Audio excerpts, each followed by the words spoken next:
Good evening, family. Welcome to another wonderful, infiltrating, edutating edition of We All Be News Free Dixie for the 21st century. That's right, boys and girls, scholars and laymen. It is I, Brother Ron, and this is We All Be News Free Dixie for the 21st century.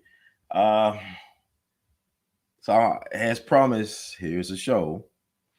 I was kind of debating to go live tonight. Uh, I know I have not been as consistent as I would like to have been over these last several weeks. Y'all know my trials of January. I got Omarion, Halls and Oates, whatever that was. And just getting in the groove of things. I had a couple setbacks over the year. But now I think I'm on the right track. I actually my foot is healed now. My left foot is healed, and I've been testing it, taking it for a test drive. I've been working out back in the gym on a consistent basis. Actually came from earlier tonight, ran about almost 3 miles.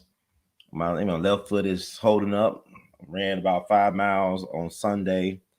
Been actually working out every day since Sunday, and feeling good, feeling great, feeling great, feeling good, and that means more productivity. That means more content for all you who've been waiting patiently for Brother Ron to make consistent contributions. But my thing is this: there's so much stuff going on, y'all. I mean, it's really you gotta keep your head on a swivel, and there's so much stuff. But to practice the spirit of discernment and to really separate the junk from the substance, that's the key to keeping your eyes on the prize. So I want to do this 2 hour show in honor of Brother Malcolm X, in honor of young Dolph, in honor of Ahmaud Arbery.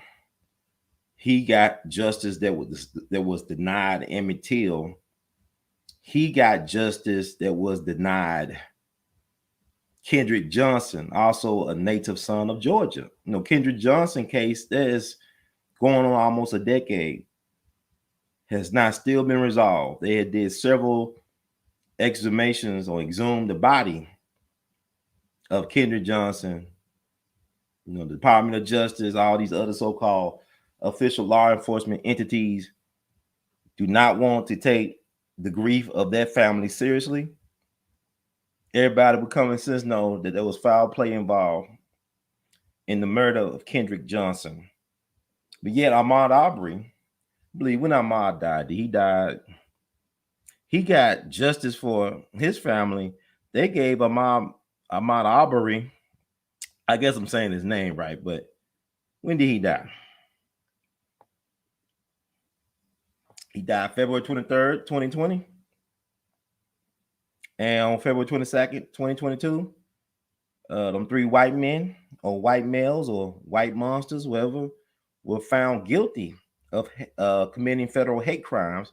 So they're going to die in prison. It's not like they're going to die in prison, but let us not forget that there is no justice for Kendrick Johnson's family. And we all know what's been put out there over the years. And there's a reason why there's no justice, because it's a big cover-up. Now, I had interviewed brother Kendrick Johnson's parents, as well as his lawyer at the time. About 6-7 years ago. And it was interesting, man. I don't want to wish that on anybody, family, what they have been going through as a family. We're trying to get justice for their loved one. But my thing is, black people, when have we ever had a fair shake? Y'all, they gave us Ahmaud Arbery. But what about Emmett Till? What about Kendrick Johnson? What about so many, Sandra Bland? So many people.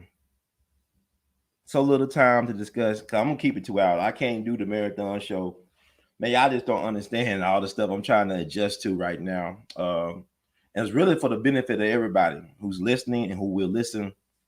The stuff I'm trying to do, I'm trying to improve my well-being so I can be of service more to the people. I can produce more things. So But I got to talk about this. Malcolm X, the 57th anniversary of Malcolm X assassination was yesterday. And every black person should meditate on what we lost when we lost Brother Malcolm. Hajj, Malik Shabazz, Malcolm Little, Detroit Red, whatever. We lost a giant. You know, we were closer to getting stuff that we complain about now. You know, black folks really, we're very infantile. We're in a state of arrested development. We're not really serious about stuff we should be serious about. We more concerned about who's gonna win a stupid bowl, or who's gonna win. You know, we more concerned, we more passionate about sports than we are about liberation. It's not just black people. I mean, we in a state as a society of bread and circuses. It's a lot of distractions going on. Y'all worry about Ukraine and Russia and all that stuff been going on forever. That's by design. I would tell people right now, you need to read Behold a Pale Horse by William Cooper. It'll open your mind, because William Cooper saw this coming 30-something years ago. And it's coming to pass now. You know, America always need a boogeyman to justify doing some unethical stuff. Y'all forget that when Joe Biden was vice president, he was out there bullying Ukrainian government. He was trying to blackmail and bully the Ukrainian government when they were trying to investigate his son for his business ties to a Ukrainian business that appeared unethical. We all know about Hunter Biden. He makes Billy Collar like a choir boy. Hunter Biden, you know, that Biden family, I mean, we're strange people. I really do believe if Ida B. Wells came back during her prime, we would hate her, because she would hold black folks accountable. Anybody that hold us accountable, we would hate. If Malcolm X came back, we would hate Malcolm, because he tried to hold black folks accountable. He tried to hold other black Muslims accountable. They hated him for it. And you gotta understand, it's like with Young Dolph. It was assassination. It was due to organized hate. Organized hate took out Brother Malcolm X. It was state sponsored. People talk about Snoop Dogg. Thank you, Brother Renato, for the donation. We love you madly. People talk about Snoop Dogg in the Super Bowl halftime performance, right? They talk about him sea-walking, wearing the Crip colors, stuff like that. Don't you know that the government created the Crips? Government policy created the Crips, the Bloods, the Vice Lords, the GDs. Any street gang you can name, any street gang in America was created by government policy.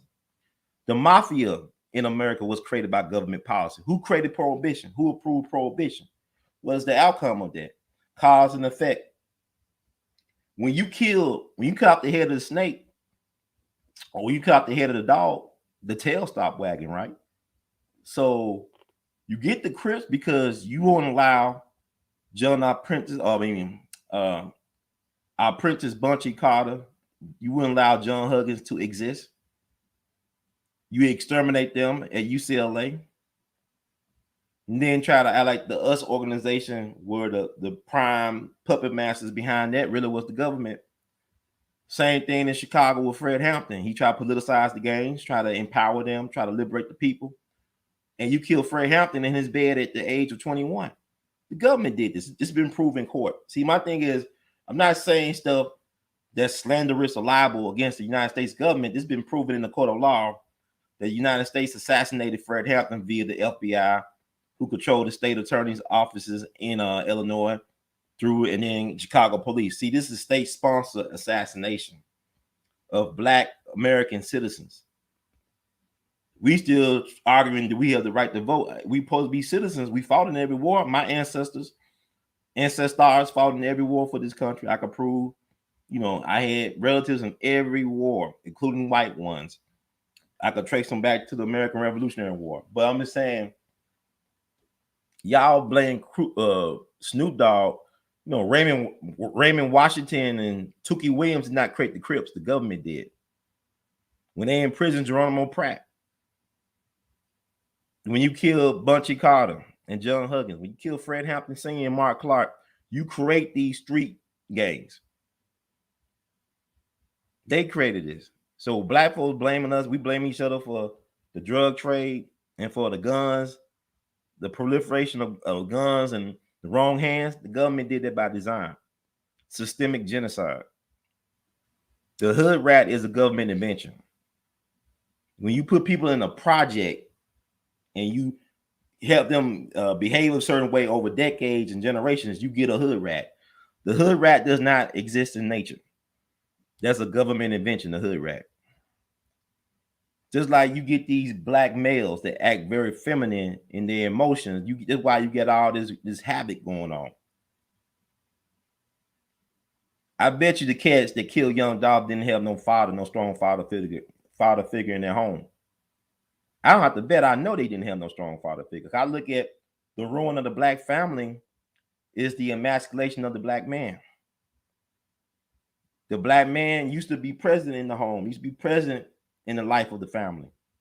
Black men are needed more than ever. Black men, not black males. Black men, masculine energy is needed at this moment. Malcolm X was masculine energy. Like I said, he was our black manhood, our shining black prince. They cut him down, and he was even in his prime. He was 39 years young. They would not even allow our men to reach their prime. Fred Hampton was 21, Medgar Evers 37, Dr. King 39, and so many others. Even go to Mother Africa, Thomas Sankara, Patrice Lumumba. They all cut down in their 30s. So y'all keep on, the gun that killed Dr. King could be traced back to the FBI. And it was proven in a civil court here in Memphis, December 8th, 1999. The U.S. government was found complicit in the assassination of Dr. King. Now, if they could get rid of presidents, what do you think they're going to do to anybody like us? Dr. King allegedly was watching President Kennedy's funeral procession in D.C. And he was with Walter Fauntroy, who was the secretary of the Southern Christian Leadership Conference at the time, and he became a congressman later on. But he said Dr. King looked at him and said, if they could do that to a president, I won't make it to 40. And they got Dr. King at 39. But Dr. King assumed that they were going to assassinate him in D.C., but they could not let him get to D.C. because if they allowed Dr. King to get to D.C. with the Poor People Campaign, it would have been probably a revolution. If they even killed Dr. King, he could have been like the Crispus Attucks of a new American Revolution. So they could not allow him to get to D.C. because the government was already overextended in Vietnam. So the infrastructure would have been ruined had Dr. King probably got to D.C. So they got him in Memphis. And that was all government. Because people talking about, well, Memphis was just, nah, your government does this to you. And yet we still pay taxes to the government. It's like what Dick Gregory would say. You can't get mad when they drop the bomb on us because we pay for the taxes for them to drop bombs everywhere else.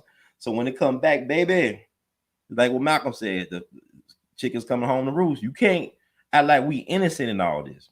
Or they just hate us for our freedoms. I remember when 20-some years ago when all that stuff happened and people were just saying, well, they just hate us for our freedoms. No, they hate you because you don't, it's not even about hate. It's the fact that you don't even understand how this thing works. A lot of us don't understand how things work. They don't teach civics in the class, but yet they want you to vote. They don't teach you how to write in cursive. They don't teach you how to read at your level, but they want you to be responsible for voting. That's why the voters don't count. They don't trust us enough to allow us to have some type of self-determination as a people. They don't educate us enough about our options, about who we are. You don't learn it in the home where you're from. You got these people that are parents, but they're too young really to be responsible to be parents. So that's a form of genocide where you have young people trying to raise children who are ill prepared to deal with the realities of the situation that we face as so-called Black people in particular, and as a society, as a people, as a humanity in general. We gotta reclaim this stuff, but y'all gotta ask yourself a question, because whatever they give, they can take away. I mean, with the Ahmaud Arbery thing, you gotta ask yourself a question: what else are they not doing for us? What else they not telling us about some certain things, right? Because they got that it happened. They got that right before the 2-year anniversary of Ahmaud Arbery being lynched by these 3 white males. But yet you got the situation with Kendrick Johnson. And people are saying that it was law enforcement involved in the murder of Kendrick Johnson. Just like with Sandra Bland, her mama got the bag, but they never really was held responsible for what happened to Sandra Bland. How she so-called hang herself, what type of garbage bag was used to hang. See, that's why we don't have real black leadership. Especially you got Sheila Jackson Lee down in Texas. Y'all think she's gonna help us get reparations, but she could not get no answers about what happened to Sandra Bland, Al Green, all them people down there. They're probably getting us reparations, but yet they doing the two-step at the Black Wall Street memorial, 100-year memorial, right? That's why black folks can't be taken seriously about when it comes to our own liberation and self-determination. We don't want the responsibility of being responsible. We want to be with white folks at all costs. We are afraid to leave massa. We got to be with massa at all costs. When you love somebody more than you love yourself, you can't help but be exterminated. You won't last for long. And that, this is sad.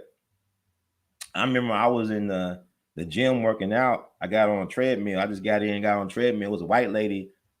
There was like, she was like 2 treadmills over. Right? We had a treadmill between us. As soon as I got on that treadmill, it was my favorite treadmill to get on at the gym. She stopped working out and she just abruptly left. And then her friend said, "Are you finished?" She said, "I am now." Like she basically was trying to imply that she didn't want me anywhere near her, which is interesting. But I didn't really give a damn because I stayed in the machine almost an hour. I didn't care about her not wanting to be around me. I thank God she got away from me because I don't know what she's carrying. You understand? I don't know what Karen is carrying. So, but like some black folks get upset about this. Why didn't want to sit next to me? Why didn't want to run on a treadmill next to me? Why didn't want to live next to me? Why do you want to live next to people that don't want you around? How can you have peace at home when your own neighbors don't want you in the neighborhood?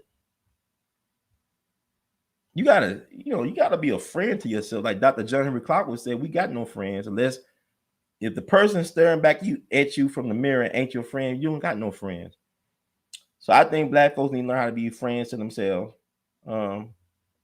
White folks strange to me, strange people, because I'll be carrying a book out in public or I'll be reading a book and white folks got their way to try and figure out what I'm reading. Like they'll ask me, "So what are you reading?" I remember one time I was a substitute teacher at a school and my alma mater, actually, my Overton High School. And a white male, young male teacher came in. And he asked me what I'm reading. I said, "I'm reading a biography on Phil Donahue." And then he said something that was kind of, "You don't look like you the type of person to read biographies on Phil Donahue." I said, "Interesting." I didn't follow with that. I just think people kind of retarded, not retarded, but they're kind of weird. But my thing is, I gotta love myself more than I hate anybody else. And I don't promote hate. Malcolm was not about hate. He was about loving black folks. And when you love black folks, you pay a price, even for your own black people, because we love whitey more than we love ourselves anyway. Black folks will fight and die in wars, even know how to spell the name of the country that they're fighting and dying in. But yet, if grandma got killed by the police in a no-knock raid in the wrong home, y'all don't say nothing. Y'all just cry and pray and forgive everybody. But yeah, y'all kill folks. Y'all can't even spell their last name or let them pronounce their last name. Y'all willing to kill for Uncle Sam. But when they come to grandma, big mama, oh man, we make excuses. Or let the law handle. The Lord will deal with that. But y'all like to smite. I'm just saying, it's weird to me. It's like, Malcolm talked about you bleed in Korea, but you won't bleed in Mississippi. You bleed in Korea, but you won't bleed in Mississippi. And if you do bleed in Mississippi, it's not because you actually fighting, because you like to play victim. Black folks love to play victim. It's like I was talking to the sister over the weekend, and we started talking about like Mike Tyson and Robin Givens and Floyd Mayweather and his women, and how they were known for allegedly abusing their women. I said, "Sister, some of them women like that type of abuse. There's women out there that love to be hit by men. They love to be talking bad to, and love to be beat on, use as punching bags. And the thing about it is, them guys are professional boxers, right? Their hands can be lethal weapons.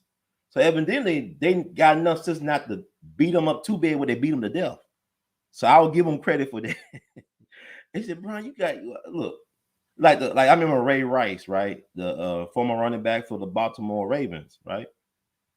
He got into it with his fiance at the time, marrying in the elevator at the casino. It was caught on the elevator's video camera. NFL cleared them, but because of the public opinion and perception of things, they blackballed this brother. Even his, fiance said, y'all a bit overboard because I actually, she instigated some of that. See, like you look at things at the visual, but what is the context, right? Because is it right for anybody to hit on anybody? Is it right just because you raised like Ron, you should hit the women, but is it right for a woman to hit me unprovoked? Like, should not try to protect myself by any means necessary, whether it be a man or woman? Like where dudes try to do all this chivalrous stuff. Like people will try to break up fights between a man and a woman. You call yourself saving the woman end up killing you because she don't know you. She knows this terrorist, this abuser. She got that Stockholm syndrome thing. Black folks got that Stockholm syndrome thing, but you call yourself trying to be a good Samaritan, you end up getting killed. So was it worth it? I remember a guy. I don't know the guy. It happened in Memphis at a IHOP in Whitehaven several years ago. It was a guy called himself being a good Samaritan, trying to protect this woman. I don't know if he was related to the woman. Y'all could probably find this stuff in the archive. I'm sure a news station got it posted somewhere on YouTube or whatever. But he called himself, he was a military guy. He's a black guy. He was a married man with children. He called himself trying to break up a fight between a man and a woman at the IHOP. I think the woman worked at the IHOP. Dude ended up killing him, but he didn't die fast enough. He actually suffered on the sidewalk or something like that. And people nobody really helped him. He just basically suffered in his last moments, but he left a woman, his wife, with kids. He left a widow with kids. Was that the smart thing to do, to get into something that cost him his life and put an extra burden on his family? Well, Malcolm X got him and stuff. You're right. He got killed before his family. Malcolm X got killed before his wife and 4 daughters. He had twins in his wife's womb. They were traumatized. Matter of fact, after the so-called exoneration of the so-called accused assassins like Khalil Islam, who's deceased now, and Muhammad Aziz, who used to be known, I believe, as Norman Butler, Malcolm X's daughter, one of the twins in the womb, she died under suspect circumstances, I would say. It was weird reading the articles about her passing because it's like the article in the corner thought that the family should tell everybody how his daughter died. And it's right around the time that these men were exonerated in court. And really, they still guilty to me. I'm not going to exonerate them. It's kind of like you look at young Dolph thing. Now they got all these suspects and person of interest. That was a conspiracy to kill Dolph. That was a hit. Understand? People say, well, they were hating. I said, it's organized hate. They killed Kennedy because they were hating. They didn't like the fact that Kennedy wanted to have peace on earth and goodwill towards men. Y'all be talking about, well, Kennedy slept with this person. I mean, it wasn't about that. They hated Kennedy because it's like Trump.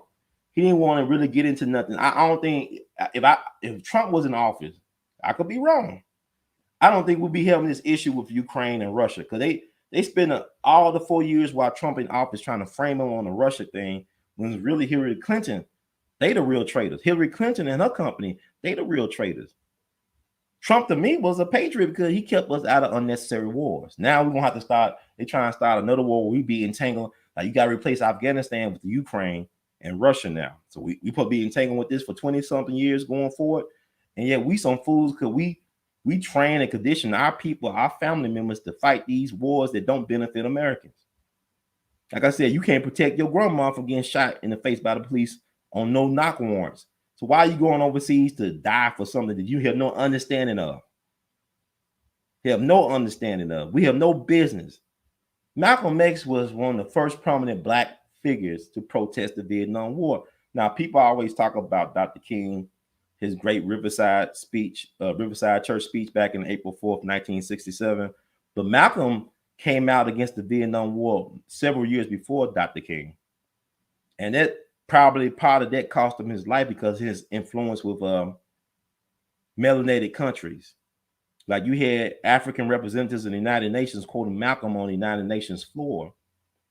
Malcolm was working with the Pinto, the Indian Kenyan the freedom fighter, the Mau Mau, who worked with Jomo Kenyatta.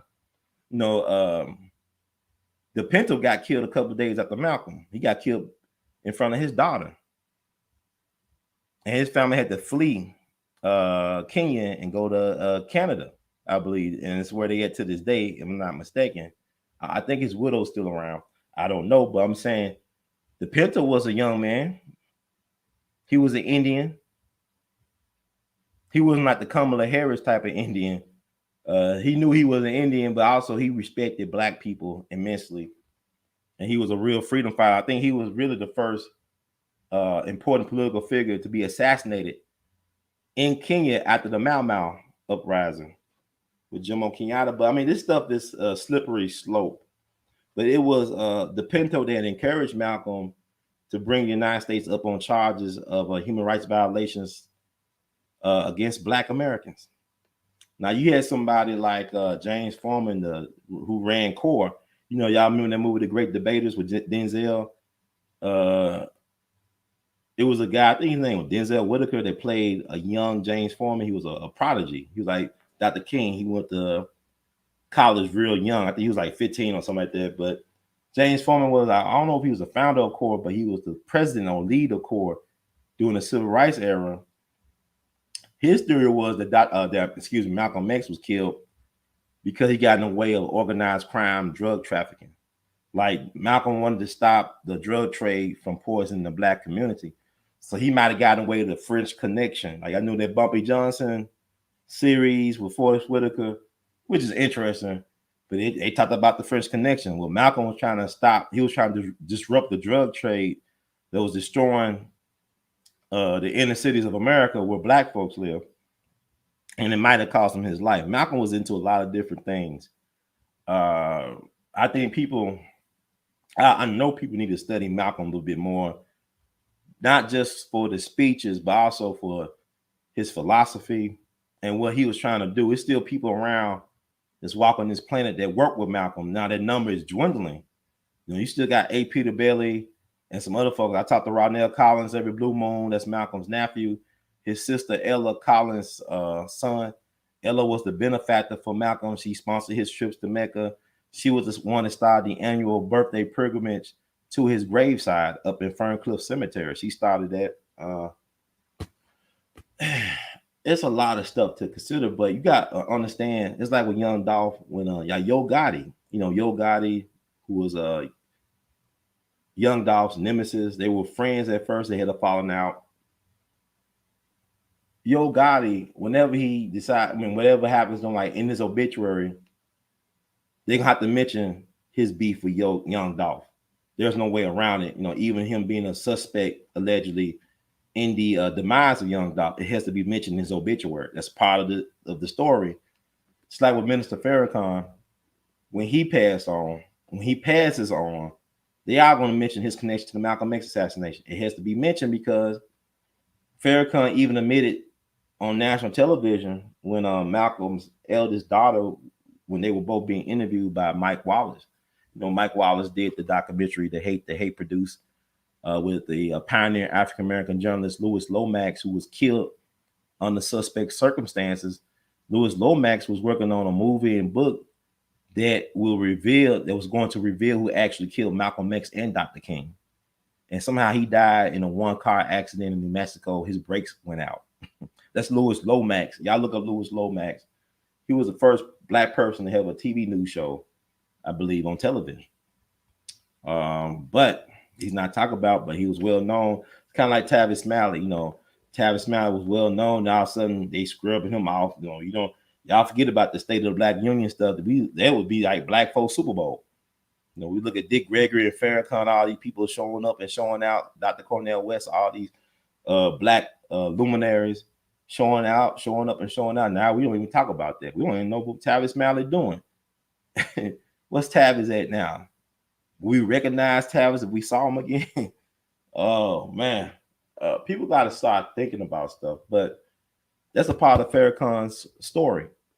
His associated with Malcolm X. Malcolm trained Farrakhan. He was one of Malcolm's ministers. He personally trained him. Malcolm wanted Farrakhan and Muhammad Ali to both lead the nation and join him in his movement.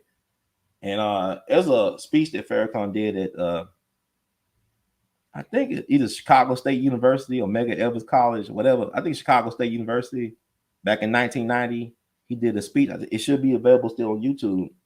He talked about when Malcolm came to him. They were sitting in a car, and Malcolm told him, Elijah Muhammad, he was messing around with young ladies or young. I don't know. That's kind of a slippery slope, but he told it to Farrakhan about Elijah Muhammad's messing around with his young secretaries. And I believe Farrakhan said he told Elijah Muhammad what Malcolm told him. So he snitched on Malcolm, Farrakhan. But he did a speech about that to justify his actions and all that stuff. This is back in 1990. And Farrakhan said some inflammatory stuff over the years, but he had to change his tune because Malcolm wasn't going anywhere.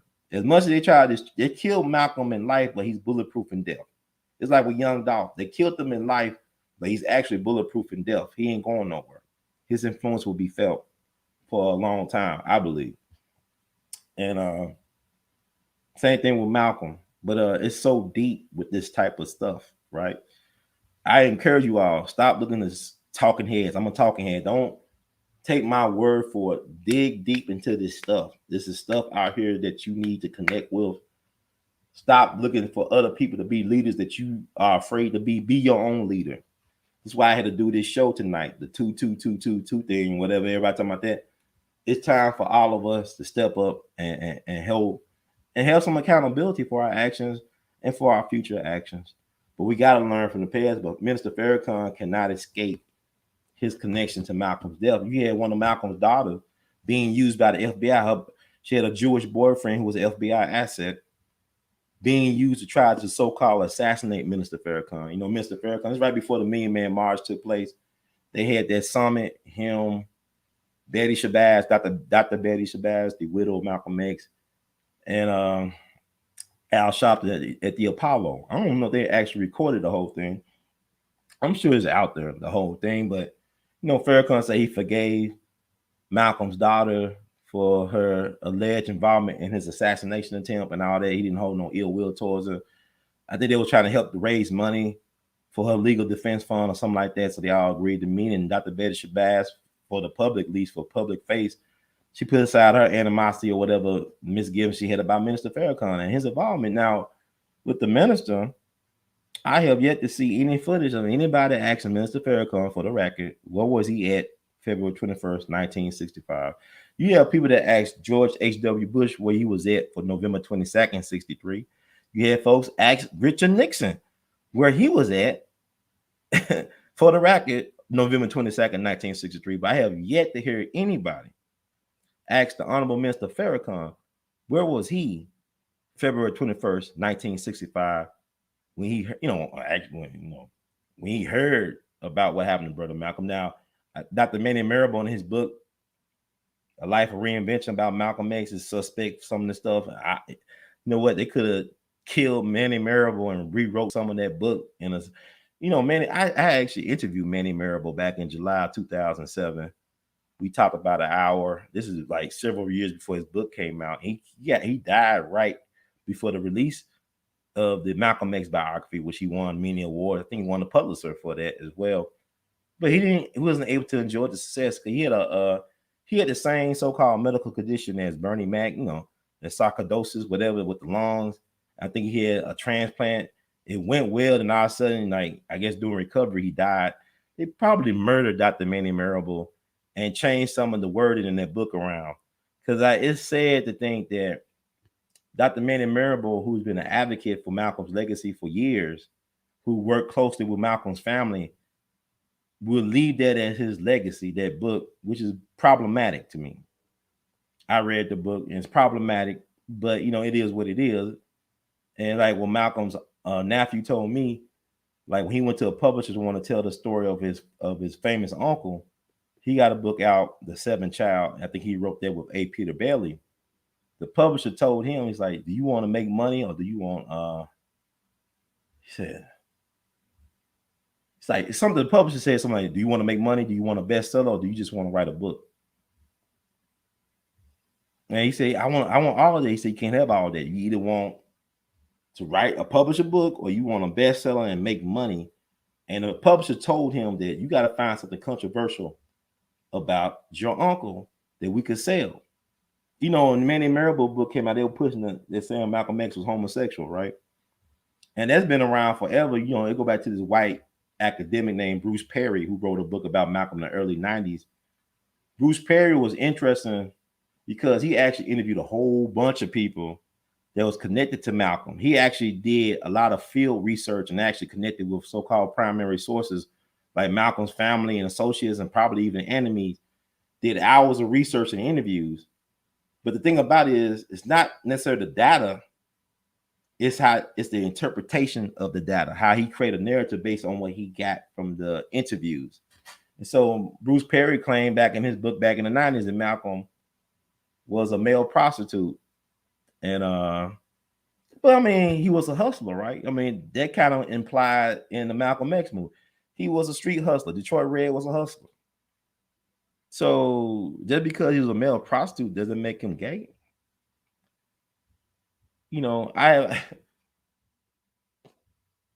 have talked to women, and I asked a woman, I asked a woman recently, I said, if a guy is a cross-dresser, does it make him gay? He said, yeah. But I heard it was this famous film director named Ed Wood, this white guy. You know, they did a movie about Ed Wood with Johnny Depp starring as Ed Wood, and Martin Landau played Dracula. You know what I'm saying? You know, the Dracula guy. He won an Oscar for that. But they did a movie about Ed Wood, this famous Hollywood director who basically was the worst film director in history, supposedly. He had the worst movies of all time. They were not even B movies, they were Z movies. But Ed Wood was very eccentric. He used to wear dresses, you know, and sometimes he'll dress in drag in some of his movies. And some of his I saw interviews with some of his former lovers and, you know, partners and stuff. Some of them were turned off by it. Some of them were accepting because one of his partners, I think his wife that he was married to when he died, she was saying something to the fact that he wasn't gay. He just liked to feel the fabric of the dresses, and that his mom wanted a girl, but he was born, so she was dressing him up as a boy. I mean, dressing him up as a girl. And I remember like seeing pictures, like, you know, you look at pictures of white babies from like a long time, like Franklin Roosevelt and even Harry Truman, they were dressed as girls. Hell. And you were president, you were macho man, right? You were presidents, heads of state, but they were dressed as girls by their mom. I don't know if there's a psychological thing to that, but they were dressed as little girls. Look at some baby pictures of FDR and Harry Truman. They were actually dressed as girls. I guess that was a style back then, but still, that was weird to think about. But she didn't see him as being gay. But one guy claimed that Ed Wood, he was a Marine, and he was a World War II veteran. And he said that Ed Wood, during battle, he actually had on pink panties. And Ed Wood told him, or he learned that Ed Wood said that if he get injured, he want to die in battle. He don't want to get injured in battle because when he died, if you die in battle, they don't take off your clothes. They don't check for your underwear. But if he got injured and they took off his clothes, they saw he had some pink panties on. It's like he's just dying from embarrassment will be worse than actually dying the actual death for him. So, I mean, it's women that will tell me, see, women are interesting. These are black women. I don't deal with other women. I deal with black women. They tell me stories about, you know, like one girl told me she had sex with this guy. You know, regular sex, whatever. Then the guy got on his legs and hands. And he was, you know, he told her to put something up his, you know, his anus. And she did it. And she, you know, because they will say, well, that's where y'all G-spot is inside the anus. So she didn't see him as gay. You know, she didn't see that as weird. She's like, well, that's his pleasure spot. I mean, I had another girl told me that she did that too. She didn't think no guy that actually wants somebody like, you know, put something up there was gay. That was a pleasure spot. It's nothing to do with homosexuality or sexuality. It's what a G-spot is for guys inside the anus. So she had no problem. She just had a problem with dude cross-dress. So with Malcolm X, you can't even prove that's true or not. You can't even prove that in prison. Now, Malcolm had his running buddy, Malcolm Shorty Jarvis. You know, he said some things about Malcolm, but you know, it could be shade. You don't know, you don't. Malcolm Shorty Jarvis, he's a career criminal and all that stuff. You know, that's the guy that Spike Lee played in the movie Malcolm X's biopic. But I think Malcolm Shorty Jarvis had some jealousy issues towards Detroit. I mean, Malcolm and what he ended up becoming. He became a great man.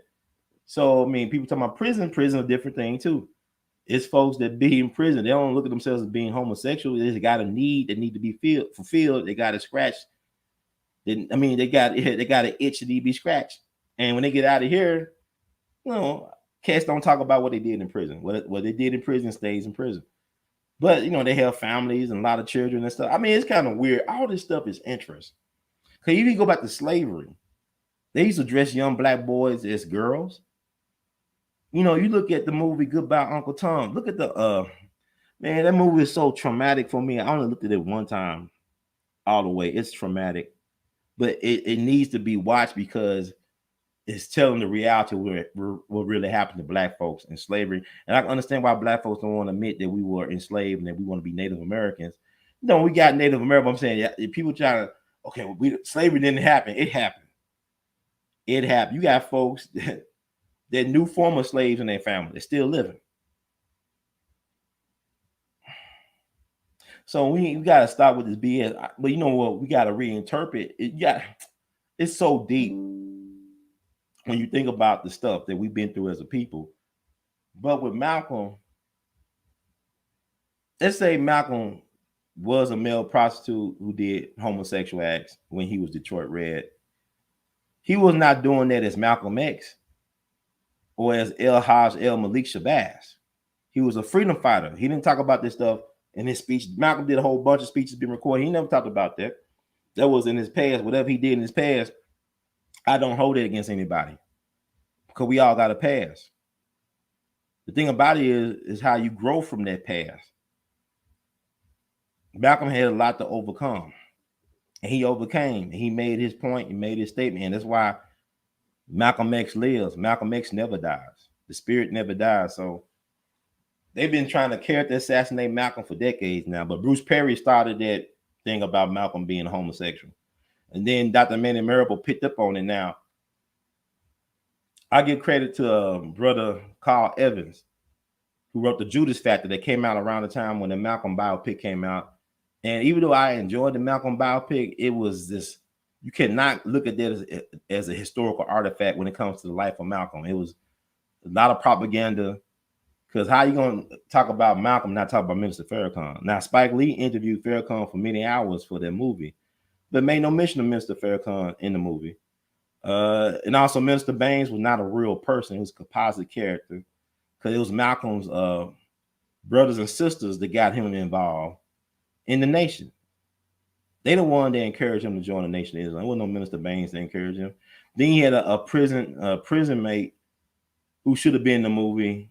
This guy who was real brilliant, a brilliant intellect, who encouraged Malcolm to get on the debate team. They made no mention of that guy. It is so much stuff. You should not get your history lesson from Hollywood, because it does not serve black folks any good. You're trying to find some black history knowledge about us in Hollywood. Because Bill Cosby, he said something that stayed with me when I got a chance to speak with him this past summer. He said, we got to tell our stories, man. He just basically, he was animate. Black people must be in charge of telling their stories. Because he said, by the time we get to Hollywood, it's out of our hands. And that's by design. But, you know, we got to stop looking at Hollywood and white people to be responsible for, or being the gatekeepers of our history. We got to tell our story.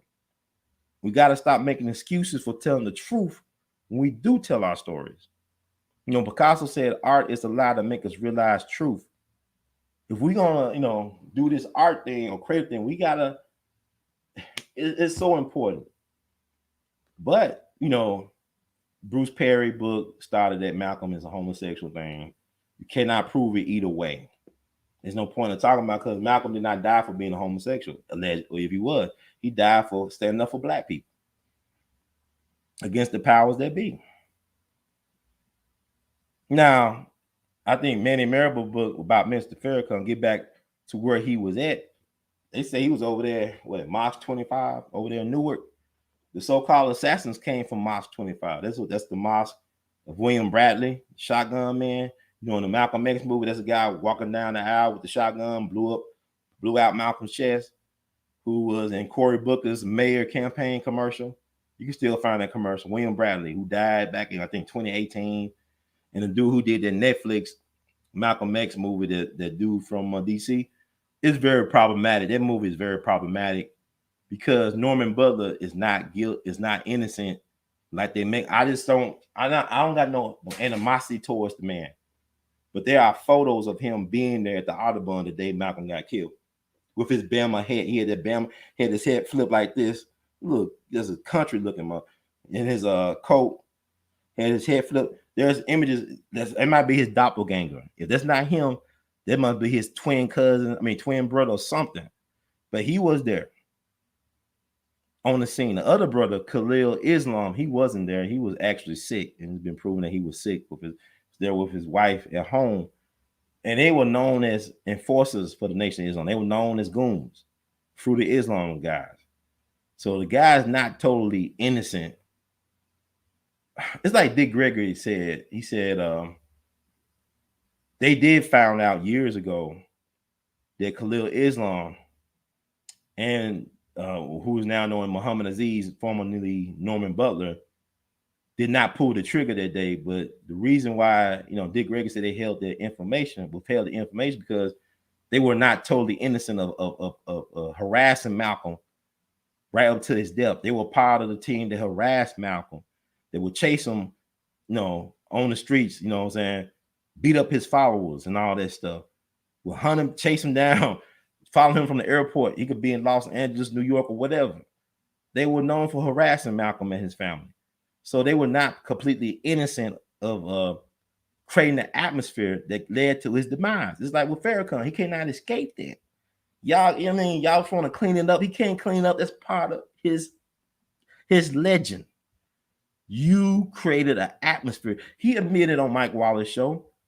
I think Malcolm's eldest daughter was there. She still had a hard time forgiving that man. And people, why she don't have to forgive that man? That's why I understand how black folks be so quick to forgive folks that don't give a damn about your forgiveness. Give a damn if you give, Dylan Roof don't care about these black folks forgiving him. Hell, what type of monster? Man, we weird. But I'm saying, with Farrakhan, he wrote that article in the paper that Malcolm founded. That's the infamous cartoon with Malcolm with the devil horns. His head is decapitated from his body. It's bouncing down the street. And then Farrakhan called for the death of Malcolm. He said he deserves death. I'm not making this up. And I respect the minister. I'm just saying, man, y'all live in la la land. It's like they interviewed John Ali for the Netflix special. John Ali was FBI. He was in control of correspondence between Malcolm and Elijah Muhammad. Ain't no telling what he did. That that's just, and he's still around. And that documentary did not even try to hold him accountable for being an FBI asset, who was national secretary, who controlled the correspondence. It's like, the FBI had a Black Panther coloring book they used to mail to white people to their homes to try to discredit the Black Panther Party. The FBI was known for writing poison letters to different leadership people within different street organizations. Like, they wrote letters trying to act like they're Fred Hampton, trying to neutralize Jeff Fort. And then they wrote letters to Fred Hampton saying, "Well, Jeff Fort trying to kill you." They do that by design. It was a guy that was like number 2 guy at the FBI, William Sullivan. He was the guy that wrote the letter to Dr. King saying, you should do the right thing. You're a disgrace. You're a traitor. Basically implying that Dr. King should kill himself. He was the guy responsible for the letter, and also the COINTELPRO tactics of the coloring books and all that stuff, the poison letters. And he had a change of heart, right? He was going to testify before Congress. This is William C. Sullivan, number 2 man, the FBI. And he was killed during a hunting accident. Now, the weird thing, they said that the guy who killed him was a young guy, mistaken him for a deer, but he had on an orange. Ain't no way in hell you could mistake. You know how people go out hunting, they had loud orange jet vest on. He had loud colors on. But the dude mistook him for a deer. The young guy, he might have been CIA, I don't know. The guy who killed him, military intelligence, who knows? It's like with General Patton, the guy who killed him. People think General Patton was murdered. He probably was killed because he wanted to go to war with the Russians, and we didn't want that. He wanted to use the Nazis, PO prisoners of war, to go to war with Russia. And Russia was the reason why we won World War II. They had the most casualties, more than any other country. But Russia was the reason why World War II was won by the so-called Allies. But Patton didn't trust the Russians. He wanted to take the Germans and march to Moscow. And powers that be wasn't having it. They could kill Roosevelt. Who was General Patton? They get rid of Franklin Roosevelt. They got rid of Franklin Roosevelt back in April 12, 1945, down in Warm Springs, Georgia. So there's a lot of mystery behind that. What happened to Franklin Roosevelt? But he had Russian people. He had some Russian spies within his administration. Some people believe that Roosevelt was poisoned slowly by his cook, allegedly. It's a lot to it. I remember reading a quote from Dr. Du Bois. This is Dr. W.E.B. Du Bois. He claimed that Roosevelt was murdered. This is back in the late 40s. You know, they formed the United Nations, all this stuff. So that must have been common knowledge back then. It's like people knew that it was black folks involved in kidnapping, torturing, killing Emmett Till. Like y'all, they knew that back then. But like y'all just found it out by looking at some movie or a TV show called Women of the Movement. Y'all don't know nothing. We don't know. We let these folks tell us everything and anything about who we are. It's like we have no curiosity unless it's a football or basketball game. Who cares about an all-star game when black folks getting killed and they deny you knowledge yourself? The whole point of education is to know who you are and how far you can go, right? If your foundation does not include anything about who you are and where you come from, you are defeated before you started. There's no way you can win a race if you don't know what you're rooted in.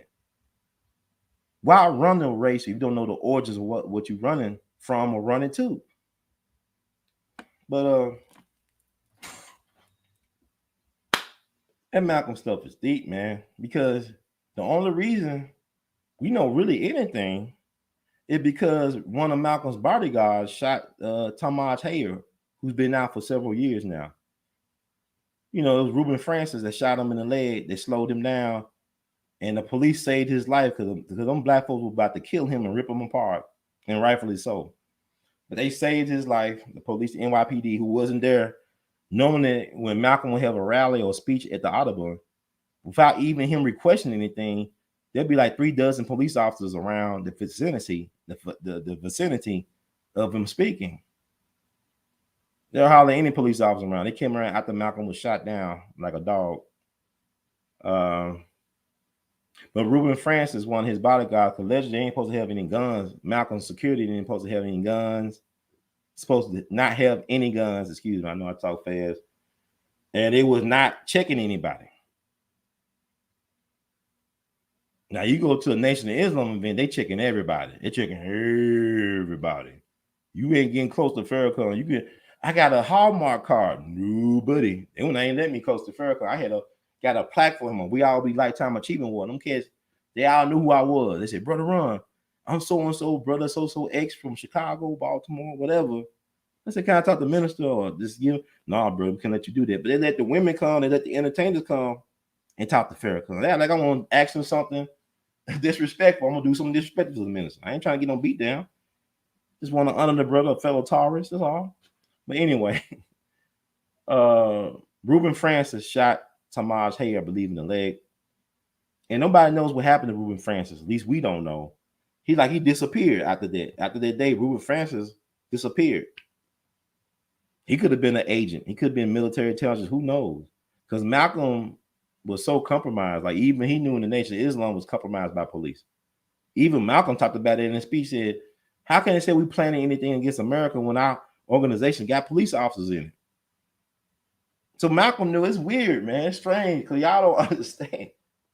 All these organizations got those type of people. They got law enforcement in them. Normally, it's the law enforcement that encourage so-called terroristic threats and acts, like that. Ray Woods, right? Confession letter that was read like a year or two ago. That Ray Woods was I think he was bossy. It was like police intelligence, and he confessed to setting up some of Malcolm's followers right before his assassination took place, because these two guys that were set up would have been part of Malcolm's security detail. They would probably be the ones say, "You know what, Malcolm? I know, brother, you said don't check the folk. We're gonna check all these people. See, they got them 2 people out the streets. These 2 brothers that would have been part of Malcolm's security detail. They got them off quickly out the streets. So they, Ray Woods did that. He was a guy that told he tried to encourage folks to commit terroristic acts like blowing up New York landmarks. It's kind of like you look at the Panther 21. You know that Malcolm's chief bodyguard, Gene Roberts, was involved in setting up Tupac's mama and 20 other Black Panthers. China said they were trying to blow up historic landmarks in New York City, like the Empire State Building and the Statue of Liberty. So Gene Roberts was Malcolm's chief bodyguard. He was undercover NYPD bossy, Bureau of Special Services and Investigation. I think it's something like that. So you gotta look this stuff up. So y'all want to start these. See, they had BLM back in the day. See, today we call it Black Lives Matter, but back then it was called Black Liberation Movement, and it was very much compromised. The feds is watching. The feds is watching. The feds is watching. So all these organizations, be careful who you associate with. Because I meet people all the time, they won't be my friend. I don't know who these people are. These people come out, I'm brother, I'm this thing. Might be NSA, CIA, FBI, and people laugh about that. But you don't know how powerful you are. Y'all assume that these folks don't care about what y'all doing and who you associate with. The people know. And they listening. You think you got your cell phone turned off or your TV turned off? They listening. The feds is watching and listening. There's no such thing as privacy. It's like no such thing as normalcy. There's no such thing as these things. So let me show you evidence of what I'm talking about with the Malcolm X thing. And we'll move into Young Dolph. And I'll talk a little bit more about Ahmaud Arbery, my thoughts about that. But thank you all, the people who really enjoy what I do. I appreciate your support. It means a lot when I get not just donations, but like this correspondence from people. I don't always respond. I'm in a weird place right now. It's just a lot going on. And I'm just trying to be a part of the solution. Sometimes I can't please everybody. I'm sorry. I don't always return the phone calls and the texts, but know that you are thought of. I received them, and you are blessing me by encouraging me, by feeding me words of encouragement, by supporting what I'm doing with this, with my ministry. It's very important. And my thing is not to be the so-called expert talking head. My thing is just to give y'all some food for thought, and you can receive it or you can reject it. But I just want to encourage you all to start your own journey into seeking truth. It's not important. It was a sister, a beautiful sister. She said that she wished Dick Gregory was around still. I said, Dick Gregory did what he's supposed to do. His spirit lives, but stop looking towards another person for your salvation, liberation. You are responsible for your salvation and liberation. There's the point. But let me see. Like I said, thank y'all for your patience, man. I just want to give y'all at least 2 hours of stuff. Sometimes I wish I could be better prepared. Sometimes I really I go off the top of my dome doing this stuff. And I just like people that you got a lot of research. I don't got no research. I'm a one-man movement. Like I'm blessed that I got Dr. Callie Hurd, my mom. She helped provide resources, helped write grants and stuff like that. And she's a wonderful person. And like I was looking at that the Kanye West documentary on Netflix. Everybody should look at that. I think it's very important that everybody watch that. There's some powerful gems in there. And I thank the guy for following Kanye for all those years to get that history, his backstory. But I think every Black child, like you listen to me well, every Black child should have an advocate like Dr. Thunder West. Every Black child deserves an advocate like Dr. Thunder West. She was such a beautiful spirit. And I see why Kanye suffered how he suffered, because she really believed, she encouraged, she nurtured that man into something great. Whatever you think about Kanye, thank God for his Black mama for doing what she did. And not only being a mother to him, but being a mother to the Black men in the community. Helping them brothers as that's a powerful legacy that Kanye is a part of. He come from powerful trees. And I think his mom was a Black Panther. I think his father was a Black Panther. So they don't want, Kanye is the rose that grew from concrete, but his mama is amazing. What I seen in the documentary, she was a powerful, powerful spirit. And she is truly a righteous ancestor, in my opinion. But anyway, check out that Genius or something. Genius or something. I don't know. But anyway, let me see.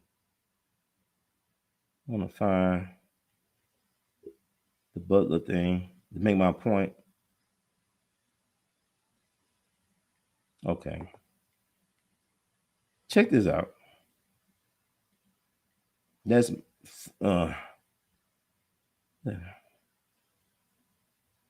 he called Norman Butler.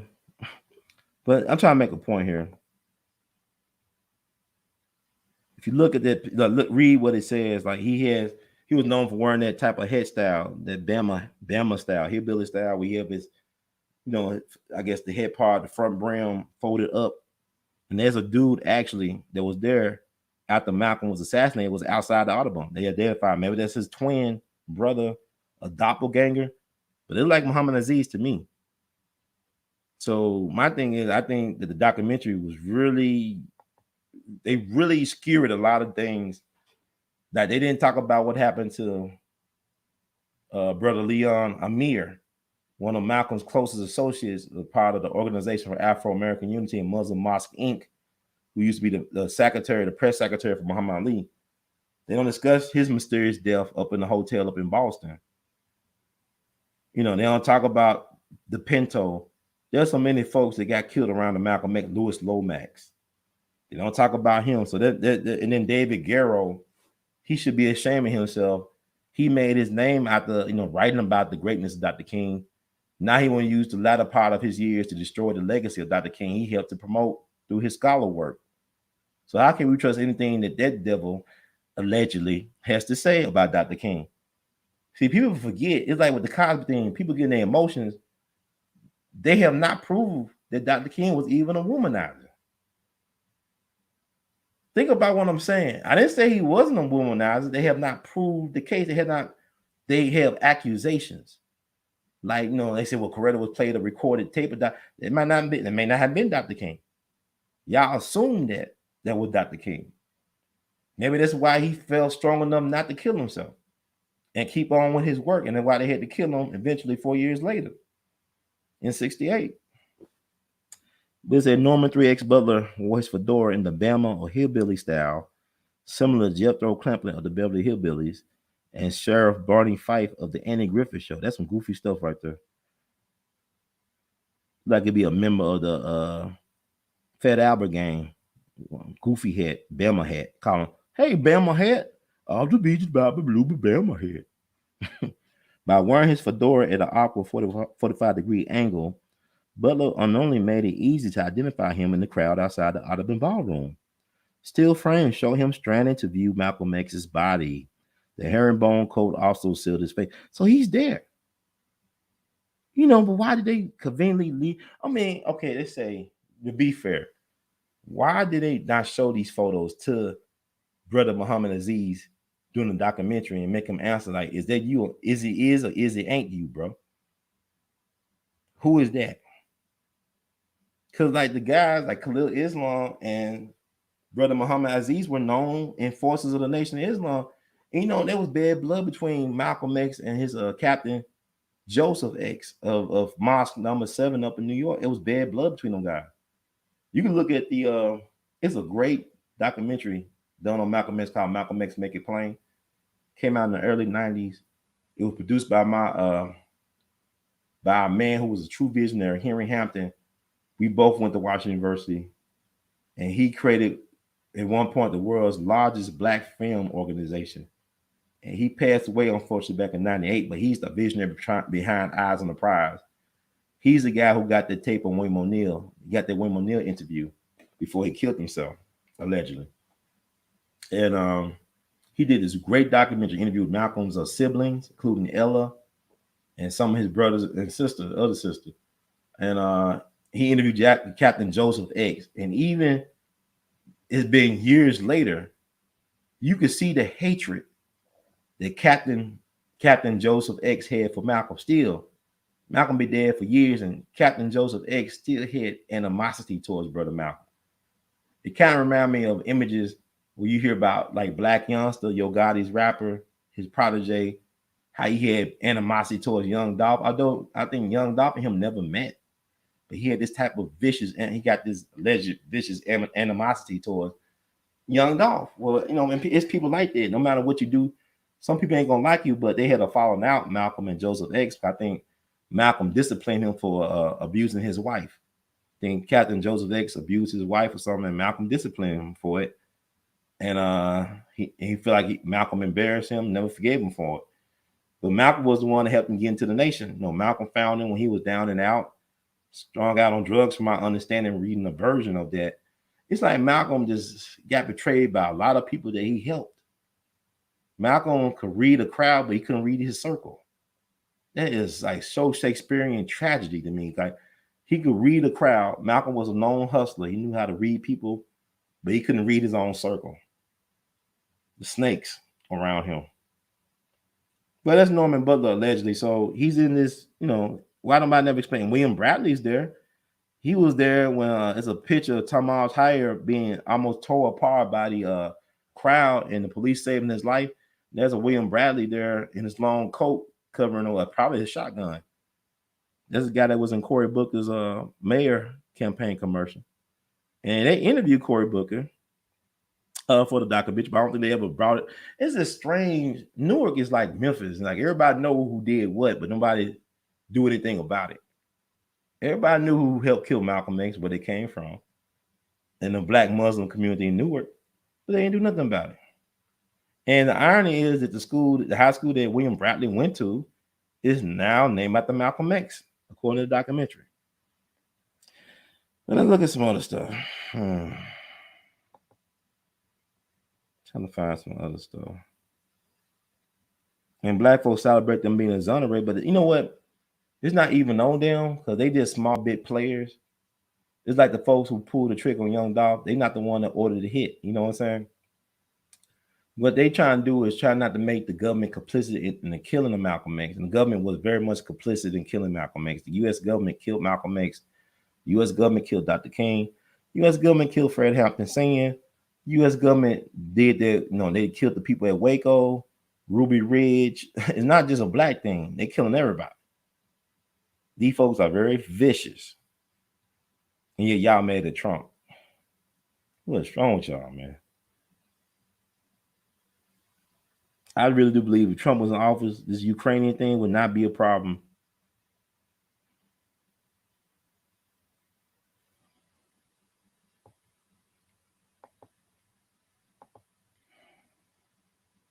Thank y'all for being patient, man. I just trying to get through this stuff.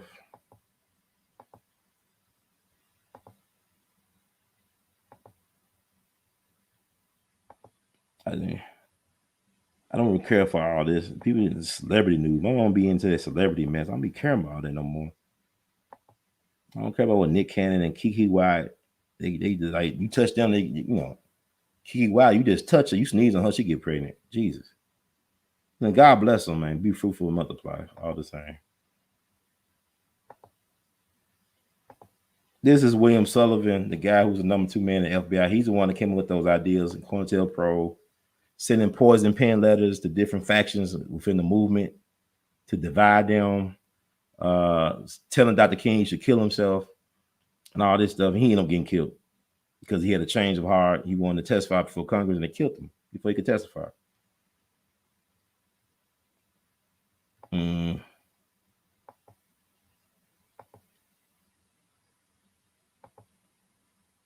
So I can find something else. Ooh, boy, this stuff is so deep. Yeah, I have no understanding. Stuff really deep.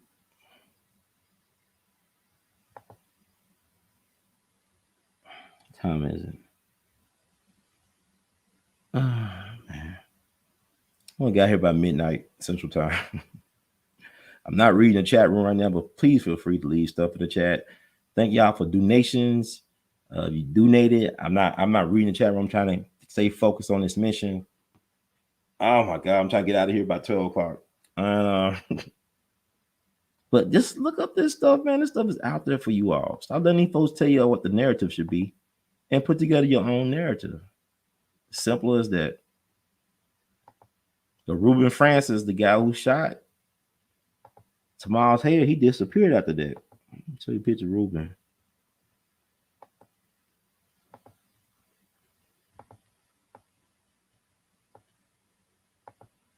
They don't know what happened to Ruben. Just like the dude in Young Dolph case, like in the Young Dolph, they let the guy, the accessory, after the crime go in Indiana. The Indiana authorities said that the Memphis folks didn't want to transport him down to Memphis, so they ended up letting him go. And they can't find him. That you know that the guy that was with Justin Johnston, aka Straight Drop, but they caught him in Indiana. I think his name was Butler. Was it Sharonda Butler or something? But he disappeared. But he probably on witness protection though. That Young Dolph thing is about to blow. It's probably look like it's a RICO case. They're gonna get a lot of people. I mean, they messed up because by them killing Dolph, they opened up a Pandora box. They, feds is watching. The feds is watching. So they got all types of informants and stuff. It's only a matter of time for they get the big fish. But it's like it's going that way. Y'all need to pay attention to Young Dolph. There's a lot of people on YouTube. I can't do no 8-hour show. I'm sorry. I'm trying to get through 2 hours. It's folks out here doing 8-hour, 7-hour shows about Young Dolph and call-ins, and some people kind of way off base, and some people have some good ideas about or good speculation about things. It's just good to be thinking critically right now, or to be thinking at all about anything. I encourage that. So let me find. So I want to show you a picture of Ruben. I don't know if I should show you a picture of Ruben Francis. Oh man.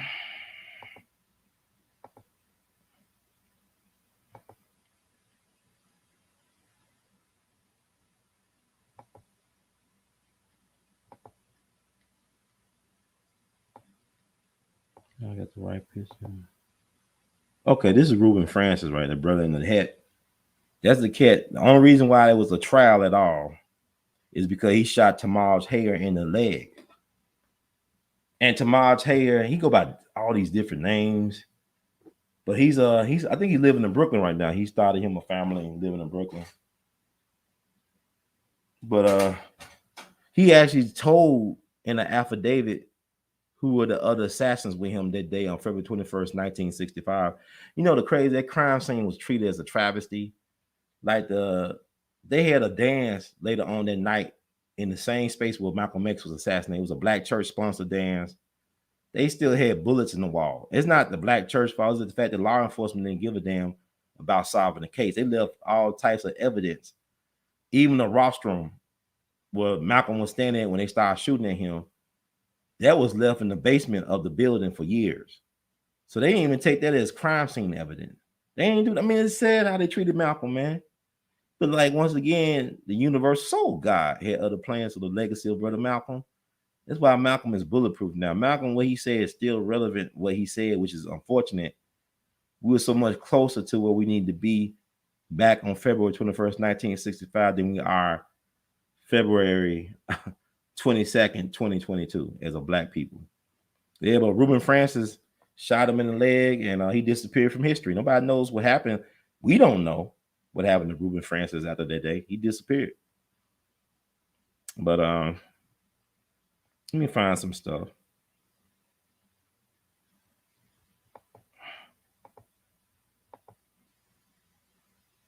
It is so much information, man. And Dick Gregory loved this type of. It's like Dick Gregory, you walk around with a whole bunch of magazines and newspapers all the way up to the day he died. Going to his hotel room, got newspapers and magazines spread out.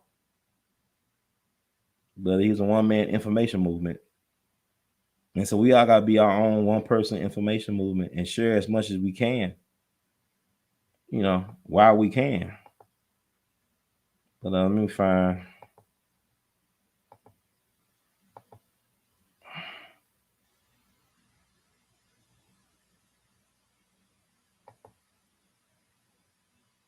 I'm trying to see. There's an article I found. Yeah, I should check out.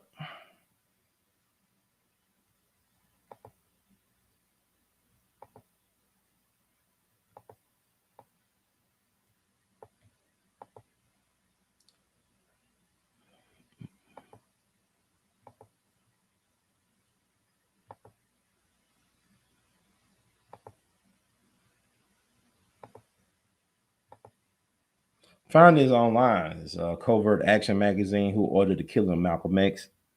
Came out July 2021. It's a good read, actually. It talks about Norman Butler or Muhammad Aziz not necessarily being innocent of helping to kill Malcolm X. Showing a lot of interesting stuff. They also talk about the Ray Woods, because they try to say that Ray Woods' letter was not real. Yeah, it told the truth. The thing about it is that the NYPD, the FBI, the United States government, the CIA, they don't want to be responsible for being known as killing Malcolm X.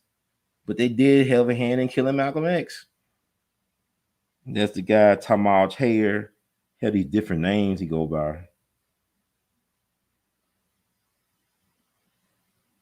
He said he has remorse about killing Malcolm. Okay.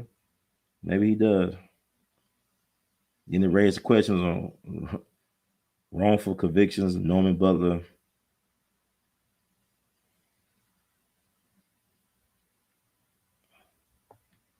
So I want to share something.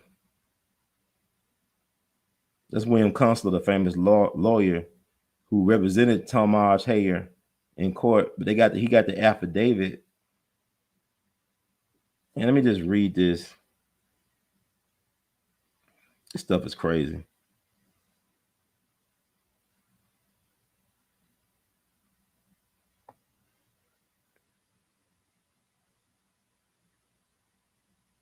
In 1977 and 78, Hayer gave the names of 4 men who he said were his accomplices as part of an affidavit given to civil rights lawyer William Constler, in which he laid out a detailed timeline of the assassination plot.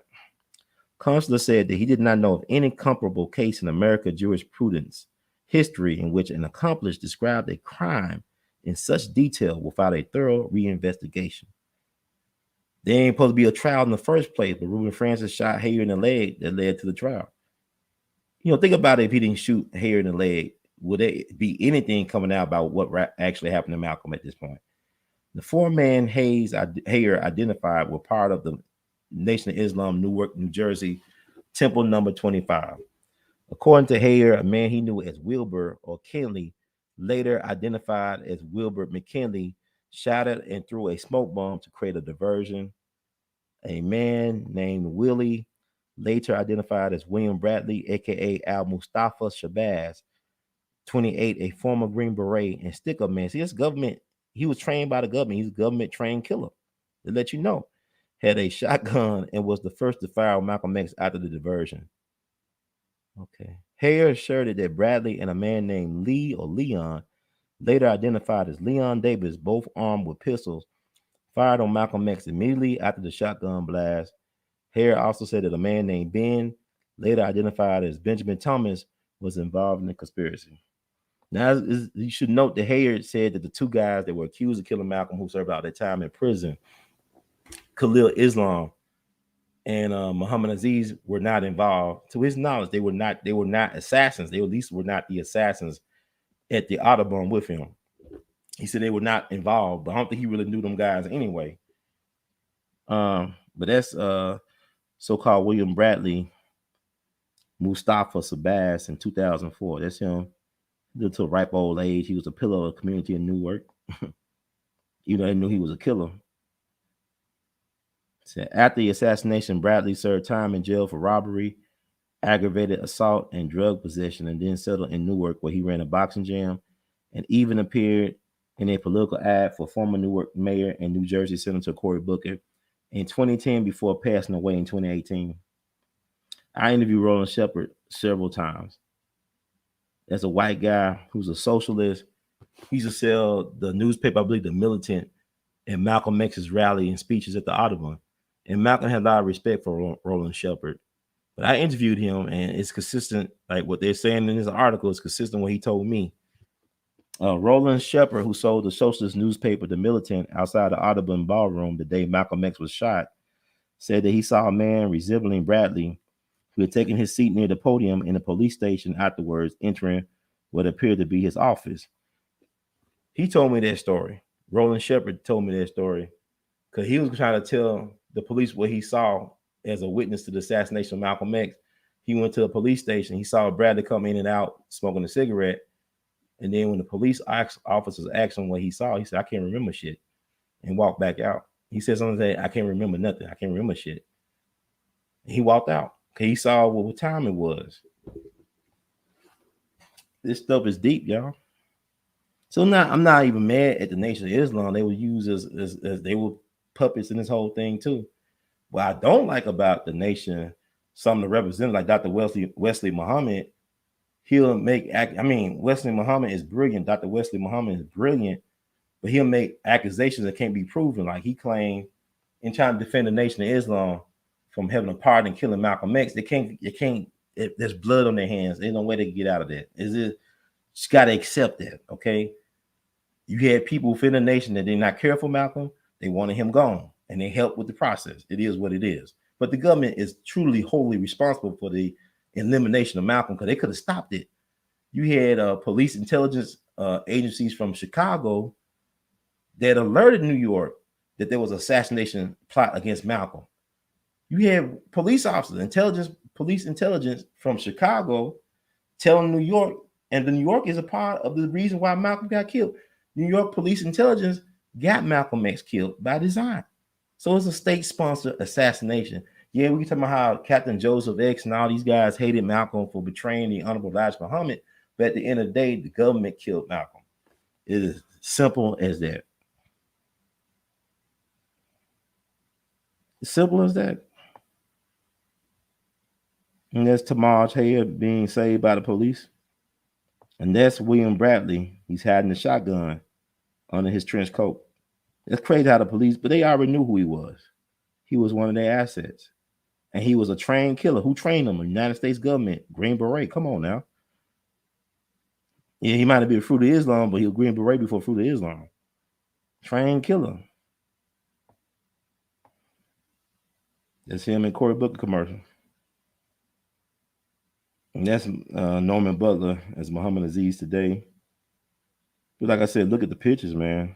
That's him. Like, how do you explain his presence there? Now, this guy right here, this Khalil Islam, Thomas Johnson, he actually was at home. He wasn't there. But he was a known goon and enforcer for the nation. You guys hated Malcolm for what he allegedly did to Elijah Muhammad. It's another guy here.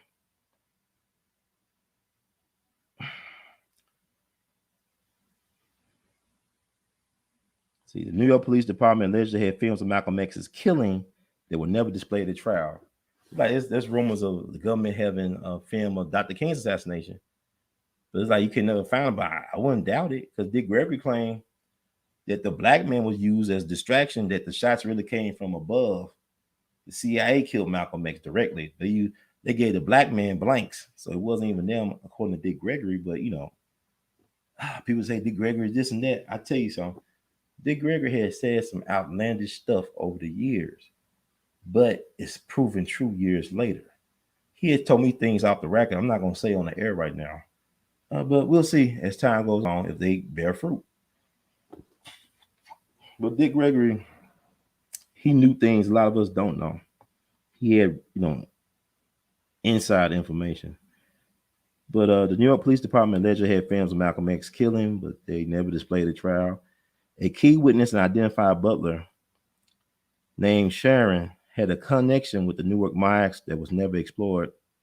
Her boyfriend, listen to this, her boyfriend who she sat next to, Linwood Cathcart, the lieutenant of Newark Mines 25, wore a pin displaying his loyalty to Elijah Muhammad, was pictured laughing next to Malcolm's dying body, and was identified by one investigator as being part of the assassination team. So Newark Mosque number 25 plays a prominent role in the so-called elimination of Malcolm, neutralization of Malcolm. So think about what I said. I know Dr. Manny Marable claimed and some other sources that Minister Farrakhan was at Mosque number 25 in Newark the day Malcolm was hit. He was speaking in Mosque 25. You got Mosque number 7. Think about it, numerology. 2 + 5 is 7. Malcolm was over Mosque 7. Elijah Muhammad was born October 7th. This stuff is crazy.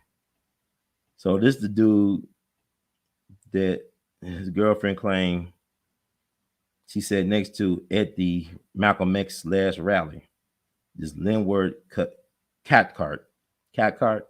Now, you know, the leader of that mosque at the time, James Shabazz, he ended up getting killed because they were claiming that that mosque was dealing in some type of organized crime, drug trafficking.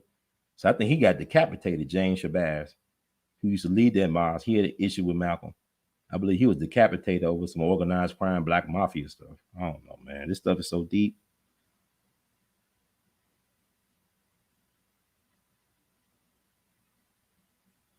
Hmm. This is sad, man. Another witness identified Ben Thomas of the Newark Mosque as an assassin, though this lead was never followed up.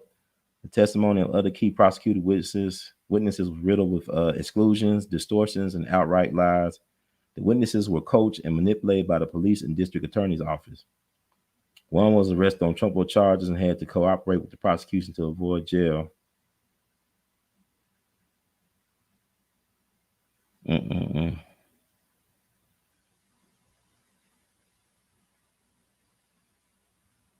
Okay. Neither the prosecution nor defense called Reuben Francis, Malcolm's bodyguard, who shot Hayer, to testify at the trial, or Malcolm's right-hand man, Benjamin Kareem, aka Benjamin Goodman, who manned the door to Audobon on the day of the killing. So they ain't really, like I said, the only reason they had the trial was because Reuben Francis shot Hader in the leg. There was never going to be a trial for the murder of Malcolm X. The government didn't want that because they helped kill them. And they didn't want no fingers pointing back at the NYPD or the FBI or the CIA or the U.S. government. Let me see.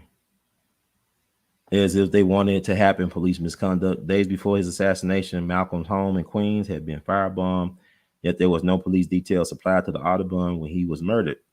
An exception was patrolman Gilbert Henry, who was told to conceal himself some distance from the main auditorium where Malcolm spoke.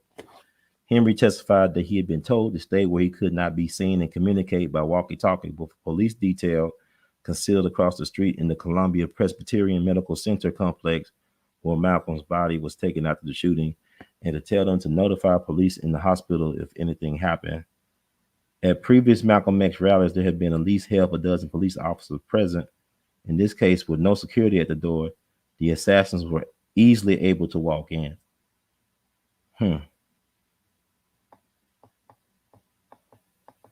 Police later claimed that they offered protection, but that Malcolm refused it, though Malcolm had complained to Alex Haley that the police did not take his request for protection seriously. On the day of the shooting, journalist Jimmy Breslin received a tip from the NYPD that he should go to the Audubon ballroom, indicating someone in the NYPD knew what would transpire. When the police arrived at the scene after Malcolm had been shot, according to eyewitnesses, they displayed no sense of urgency. It was if they wanted it to happen, Malcolm's death. Earl Grant is one of Malcolm's followers, disciples, said he was on I can't think of his name right now. But anyway, said he saw an incredible scene in which a dozen police were strolling into the ballroom after the shooting at about the pace one would expect of them if they were patrolling a quiet park. They did not seem to be at all excited or concerned about the circumstances, and not one had his gun out.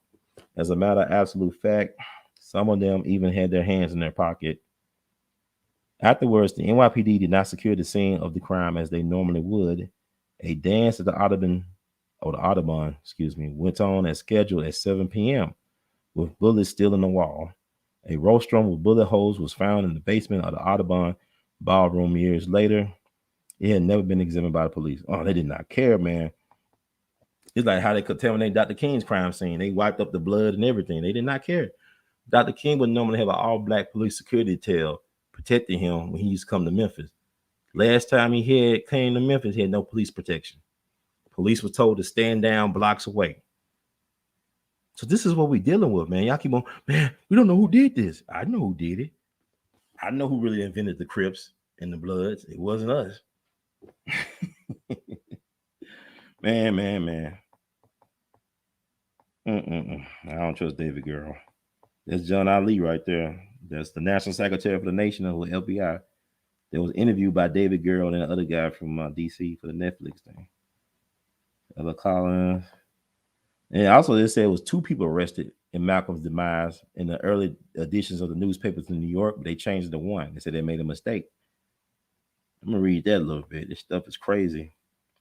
On the day of Malcolm's killing, the early edition of both the New York Times and the New York Herald Tribune reported the NYPD had apprehended 2 suspects. Later editions of both papers, however, changed their headlines and reported only 1 suspect, Hayer, was apprehended. Cover up, cover up.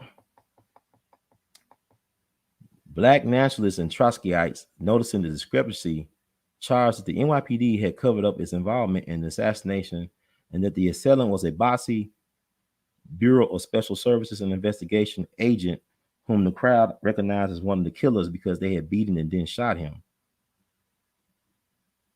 The NYPD and mainstream journalist Peter Goldman attributed the confusion about the number of suspects to the fact that reporters had debriefed NYPD officer Thomas Hoy at the scene and another NYPD officer, Alvin Aronoff, at the station house, not realizing they were talking about the same man. Okay.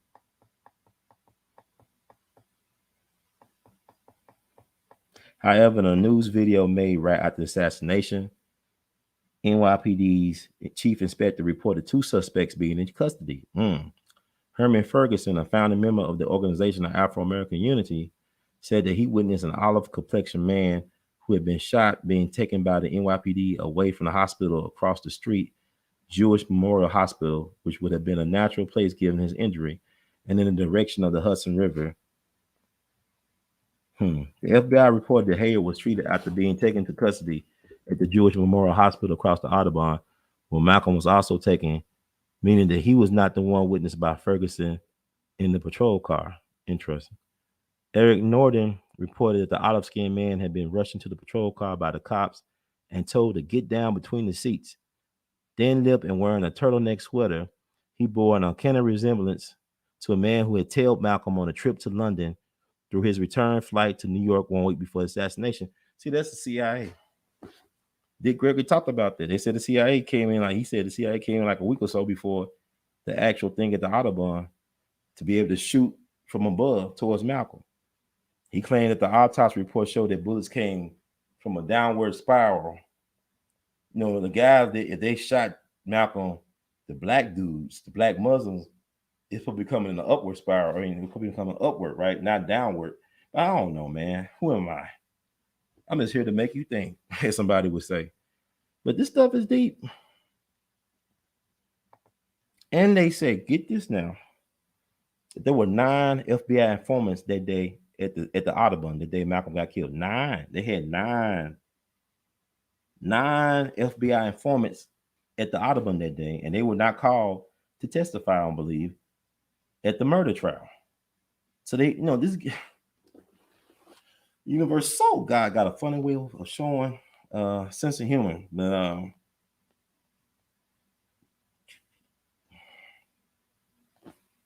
look, there is nobody that's for black folks. The people that are for black people, a lot of us don't support because we love white folks more than we love ourselves. And nothing wrong with showing love to anybody, but if you don't love yourself, then you can't do what's right or what's necessary. See, when you love yourself, you commit to doing the hard things that can make life sometimes very uncomfortable because you value self-determination. You value liberation.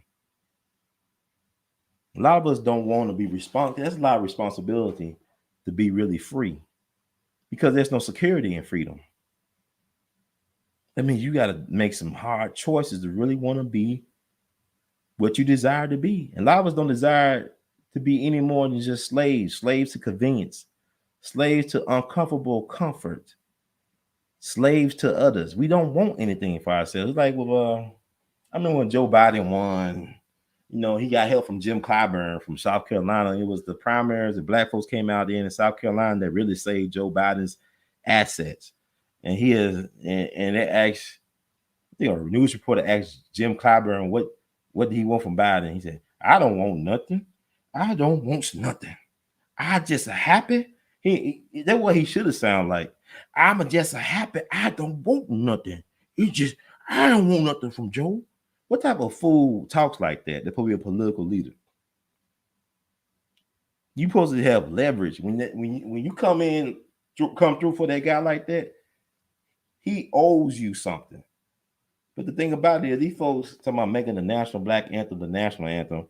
There's really nonsense stuff that don't really serve to really empower me. It's like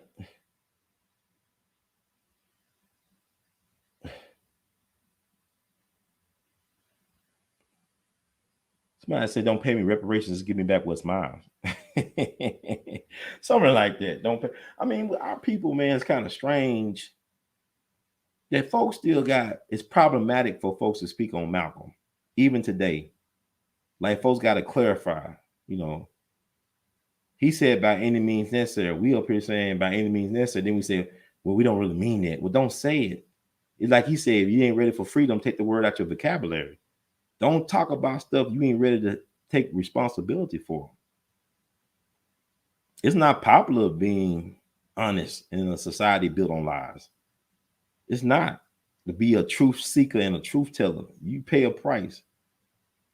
A lot of folks up here, they're comfortable. They'll look at your life story on Netflix, on Amazon Prime, but they don't want to be you. I remember when I was in college, some of these sisters say, well, I want a man like Malcolm and Martyrs. I said, no, you don't. Are you crazy? You don't want no man like that. First of all, he won't be that popular, especially among his own kind. Then he won't last that long. He'll die before he turns 40. He'll leave you with all these kids. So you'll be a queen mother, but you'll be alone. Ain't no man gonna want to come behind a Dr. King or Malcolm X. You be by yourself with your kids. You be feeling bitter and disillusioned. I can only imagine. I remember when Medgar Evers, I don't remember, but reading about the death and the aftermath of Medgar Evers' assassination. I know his widow, who I met a couple of times, Sister Merle, beautiful sister. She was so angry at black people when he died. Not just white folks. She was really angry at her own people because how they treated Medgar when he was alive. Like, you had black folks that be walking in Jackson. They see Medgar Evers on the same sidewalk. They cross the street to get away from Medgar. They won't say hello. They just cross to get away from him. Like he was like some type of a disease or something, or plague. But he would really work on behalf of his people.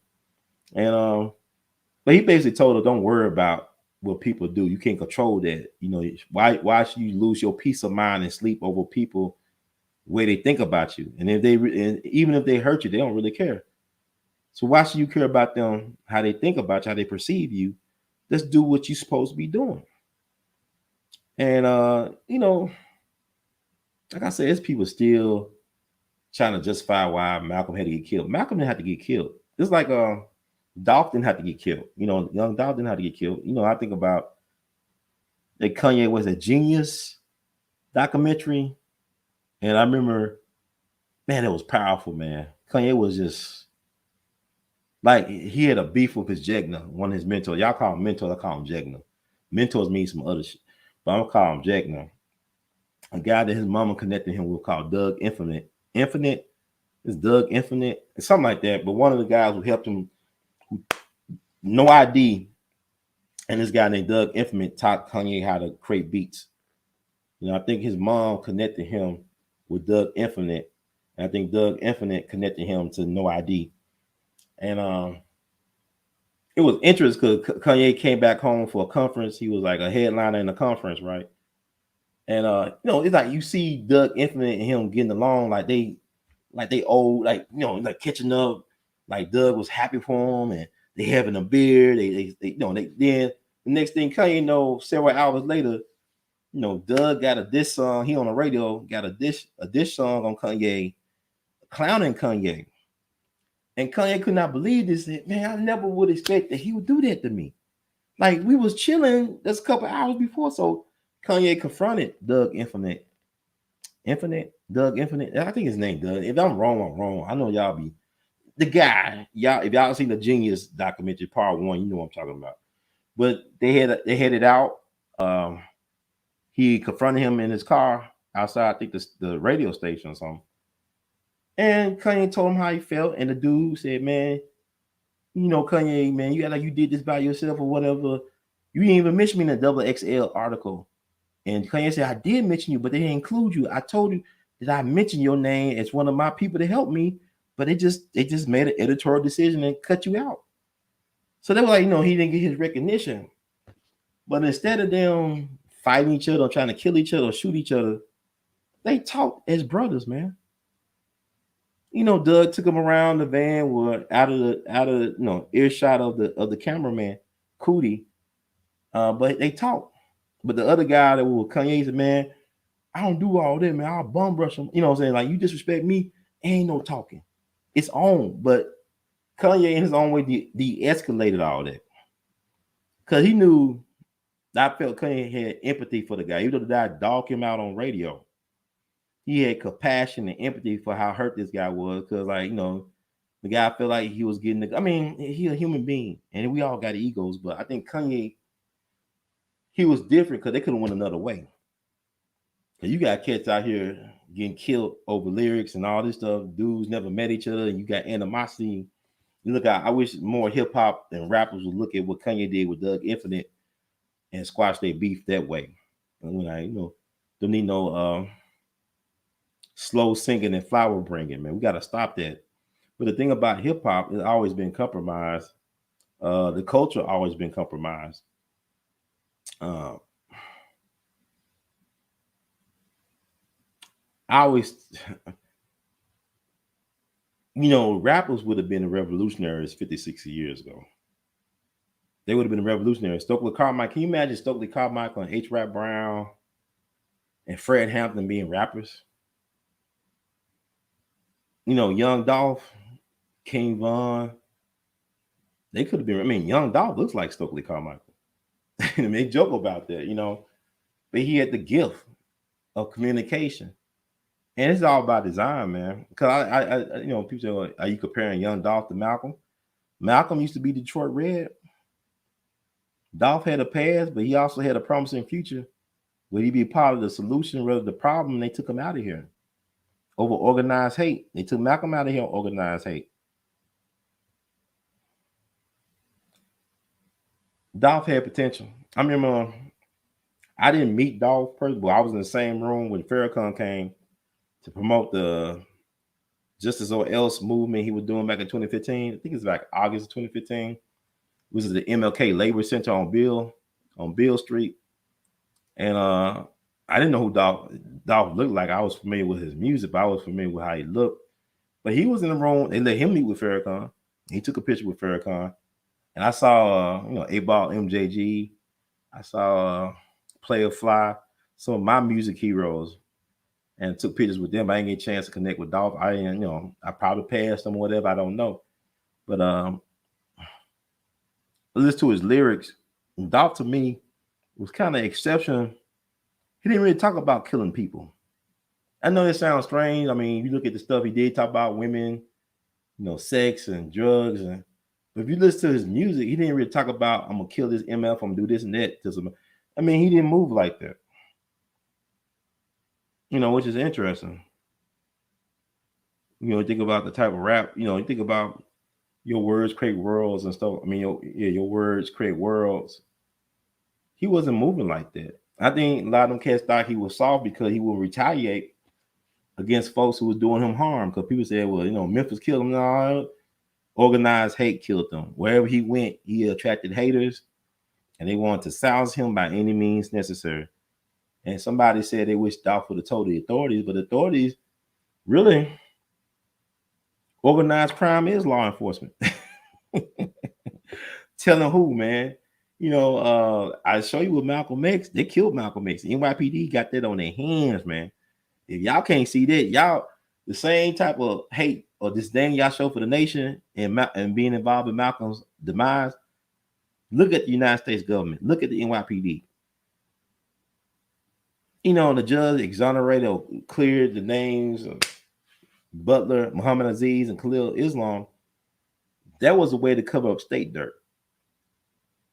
They didn't care about them old Negroes getting exonerated. They were trying to hide their hand because the Ray Woods thing, people say it was a forgery. No, it might have been a forgery. Ray Woods, it might have been a forgery, but it told the truth about how they were able to get out some soldiers for Malcolm off the streets before his assassination. You know, like you look at JFK, his Secret Service was compromised. You got a person like Abraham Bowden, who was selected by President Kennedy to be on his personal security detail. Abraham Bowden was the first Black Secret Service agent to be in a presidential detail, and he was hand selected by Kennedy, but he had to leave because of the extreme racism and disregard for the life of the president. Because a lot of them Secret Service guys came from the South. Just like a lot of them original SWAT team people out in LA, they came from the South. They were recruited from the South. So these was racist. But it was making all type of inappropriate jokes about the N-word lover. And so he told his superiors that he felt like the president's life was in danger because of the attitude of some of the men around Kennedy. And it was not taken seriously till the president got killed, because, you know, it was also Abraham Bowden that helped stop the assassination of President Kennedy in Chicago. They were trying to kill President Kennedy at the Army-Navy game. And Abraham Bowden and some other people spotted some Cuban nationals with some heavy artillery in Chicagoland area. So they was able to alert the other authorities, and Bobby Kennedy told President Kennedy not come to Chicago. But they eventually got him in Dallas several weeks later, though. That's the thing.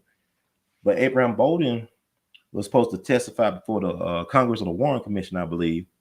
And he was framed on running a counterfeit ring in Chicago. They framed Abraham Bowden. Abraham Bowden destroyed his good name, put him in prison for almost 5 years. They're trying to kill him in prison because he had almost 100% conviction rate. So he was in prison like Fort Leavenworth and other places where inmates he put away for a long time was trying to get at him. Y'all need to read his autobiography, Echo from Daily Plaza. We interviewed Brother Abraham Bowden several years ago, and then all of a sudden everybody started interviewing Abraham Bowden. This stuff went kind of viral. You know, it went woke viral for me. But Abraham Bowden went through a lot over these last couple of years. He lost his daughter and son to illnesses over the last year or two. So I'm thinking about Brother Abraham, my thoughts and prayers. I wish he could have got exonerated, or his name could have been cleared under Trump. They actually was looking to trying to clear his name. But here's the thing, if his name is cleared, that means the government killed Kennedy. See, that's the thing, like, if they actually do the right thing by Abraham Bowden, that means it clearly shows that the government was involved in killing Kennedy. And you don't even have to hell there, because it's been proven that the government was involved in killing Kennedy. But it's like you look at even Robert Kennedy with Sirhan. That man been in prison for over 50 plus. I think he's out of prison. They supposed to vote to get him out of prison. This Sirhan, who's the alleged assassin of Robert Kennedy. But Sirhan didn't kill Robert Kennedy. It was Robert Kennedy's security detail that killed him, because the shot that killed Robert Kennedy came from behind his right ear. And Sirhan was always in front of Robert Kennedy. Now, he had a gun. He let out some shots. He hurt some people, allegedly. There were too many shots that were not accounted for. It could not come from his gun. But the gun that killed Robert Kennedy came from behind. And it was a security guard guy that was hired to be a security detail, who had disdain allegedly for Robert Kennedy. He died several years ago in the Philippines, I believe. Never faced justice. But I mean, this stuff is deep, man. Because like, if you tell the truth, it means, man, these are the folks that's really involved. Same thing with Malcolm, man. Like William Consul said, they should have reopened their case based on that affidavit that Tamaj Hayer gave. They should have reinvestigated what happened to Malcolm. But the thing about it is, the government killed Malcolm. I mean, how are you going to tell the fox to guard the hen house? How are you going to tell the fox to guard the hen house? How are you going to trust the fox to guard the hen house? And then when hens and eggs go missing, well, the fox said he didn't, the fox didn't see anybody. How did it happen? I don't know, man. But with the Dolph thing, that stuff's so deep. It's deep, then it's not so deep. The industry killed Dolph, man.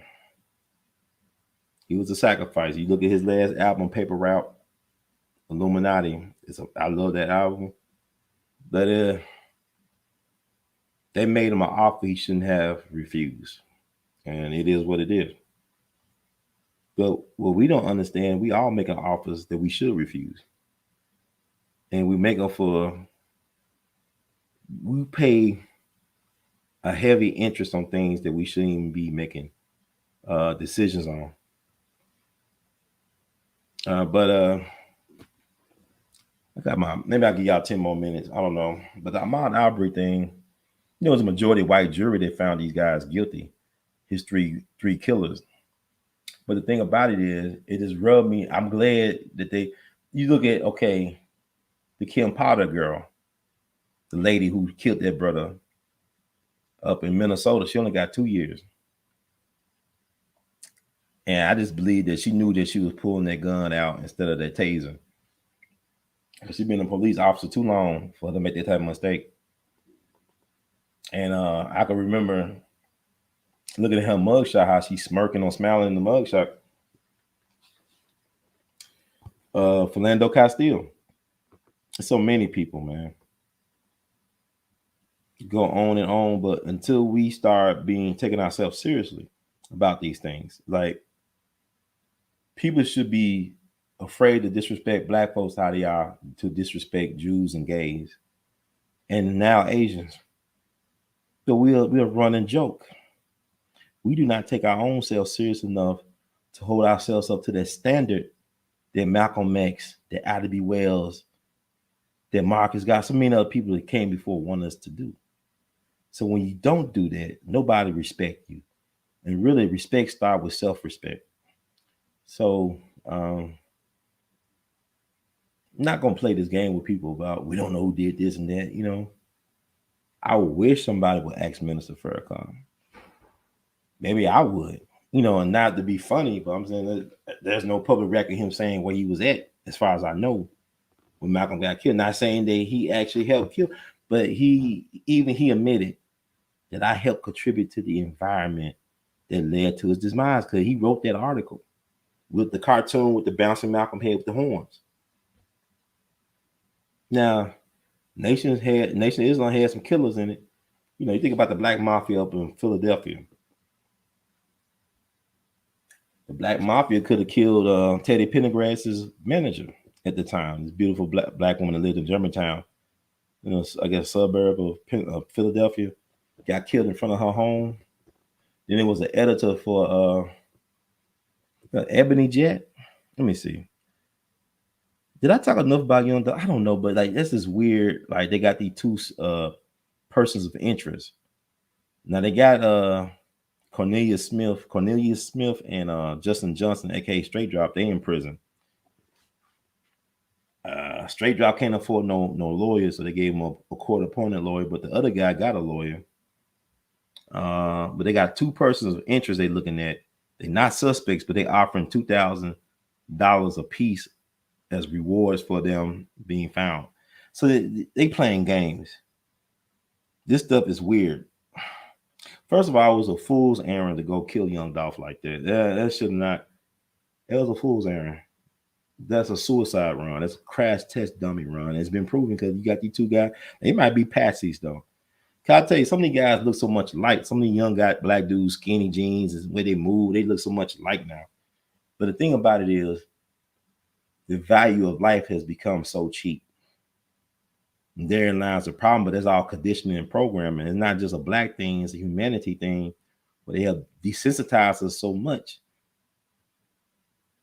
You know, it's sad. And I just hope that we wake up in time. But it was a sister. And I'm going to close it out, man.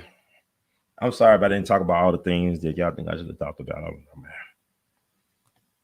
Close it out.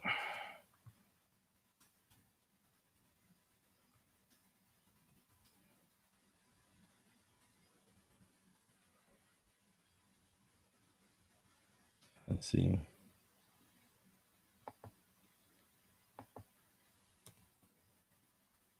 There's a female editor, I think, for the.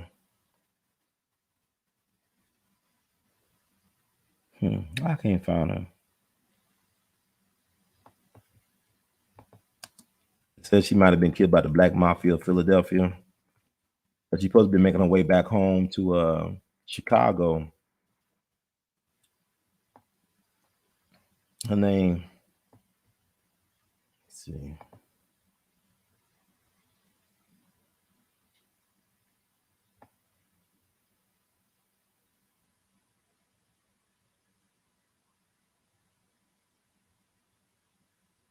Okay, this beautiful black woman. I'm gonna leave y'all with this. I might do a follow-up story.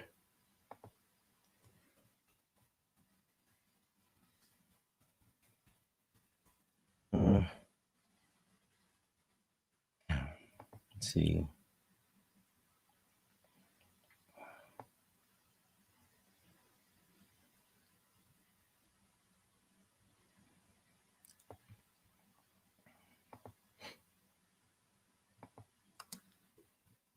I know I've been taking some bed, take these many long pauses, but I'm just looking up this stuff.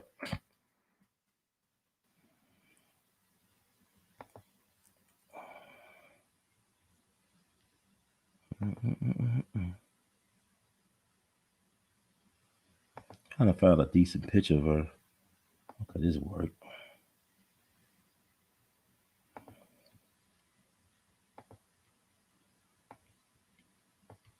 Thank y'all for sharing, hanging out with me. We love you madly. Found this sister.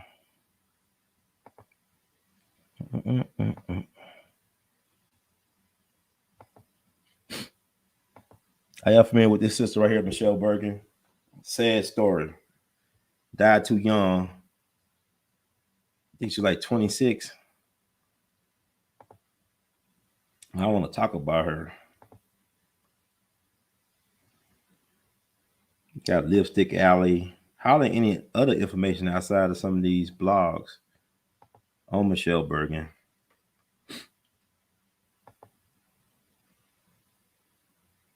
I'll read.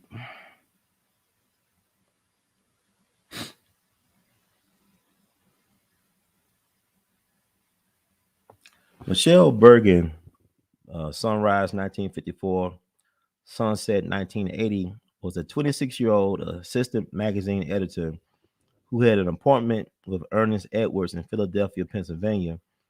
Edwards was a Nation of Islam businessman associated with the notorious Philadelphia Mosque Number 12. There has been no indication if his ties were thoroughly investigated. Shortly after her meeting with Edwards, she was found shot to death at LaGuardia Airport on February 25th, 1980, in a Hertz rental car. Now, our sister was on the TV show in the heat of the night. So this beautiful black woman got killed. And some people pointing the fingers at the Black Mafia of Philadelphia that came out of Mosque Number 12. I believe Brother Malcolm was aware of Mosque Number 12 in Philadelphia. One thing that some of the people inside the nation feared was that Malcolm was going to clear house once he, became the successor. He was like, people thought he was going to be the successor to Elijah Muhammad. And a lot of these people was running all types of games in the nation. I ain't saying everybody, but some people in leadership was out for themselves. And Malcolm wasn't having that. Malcolm was an honest broker. And he really, Malcolm took a vow of poverty. He died a poor man. Malcolm had no home. Remember, the home that was firebombed was owned by the Nation of Islam. And my understanding, when he died, he had holes in the bottom of his shoes. He had, Malcolm was, like I said, his sister Ella took care of him a lot, his big sister. But let me see. Read another take from Lipstick Alley. She was young, she was beautiful, she was full of life, and by any account, could have probably had any man she wanted. So who killed the vivacious 26-year-old at LaGuardia Airport nearly 40 years ago? Well, now it's like, what? 42 years ago, comes February 25th. Wow. I think the ancestors be speaking to me. I didn't know she died on February 25th. It just happened. She's been on my mind. Michelle was the younger sister of actress Denise Nichols, whose career had an impressive resume at the time, being that she starred in the black exploitation movies Blackula, Let's Do It Again, and Piece of the Action, just to name a few. She also had starring roles on television shows Room 222. Oh my God, 222. And Baby I'm Back. Denise was also extremely pretty. That's the sister of Michelle Bergen.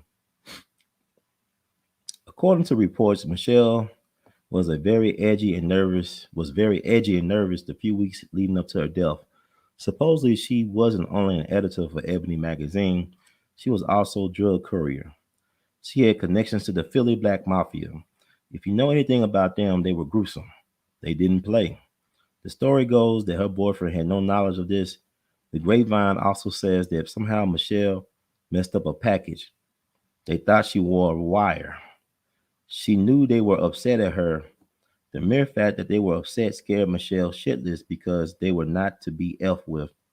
She still thought she could iron the wrinkles out with them, which led her to meet with some dude named Ernest. Michelle told her boyfriend that she had to meet Ernest because he was setting up his own newspaper and he had asked her to be the editor. I smell a setup already. She rented a car and met two men at the airport. The men were rumored to be members of Philly's black mob or connected with them. Many think they took her out. Hearsay also says that the Philly black mob thought she snitched on them. Oh well, that's that's the game, man. Who knows, man? But that's an unsolved cold case, 42 years, but that's some deep stuff. Then like I said, Teddy Pendergrass. They did a great documentary on Teddy Pendergrass. It came out on Showtime a couple years ago. His manager was this beautiful black woman got killed in front of her home, and some people feel like there was a black Philly mafia that killed her.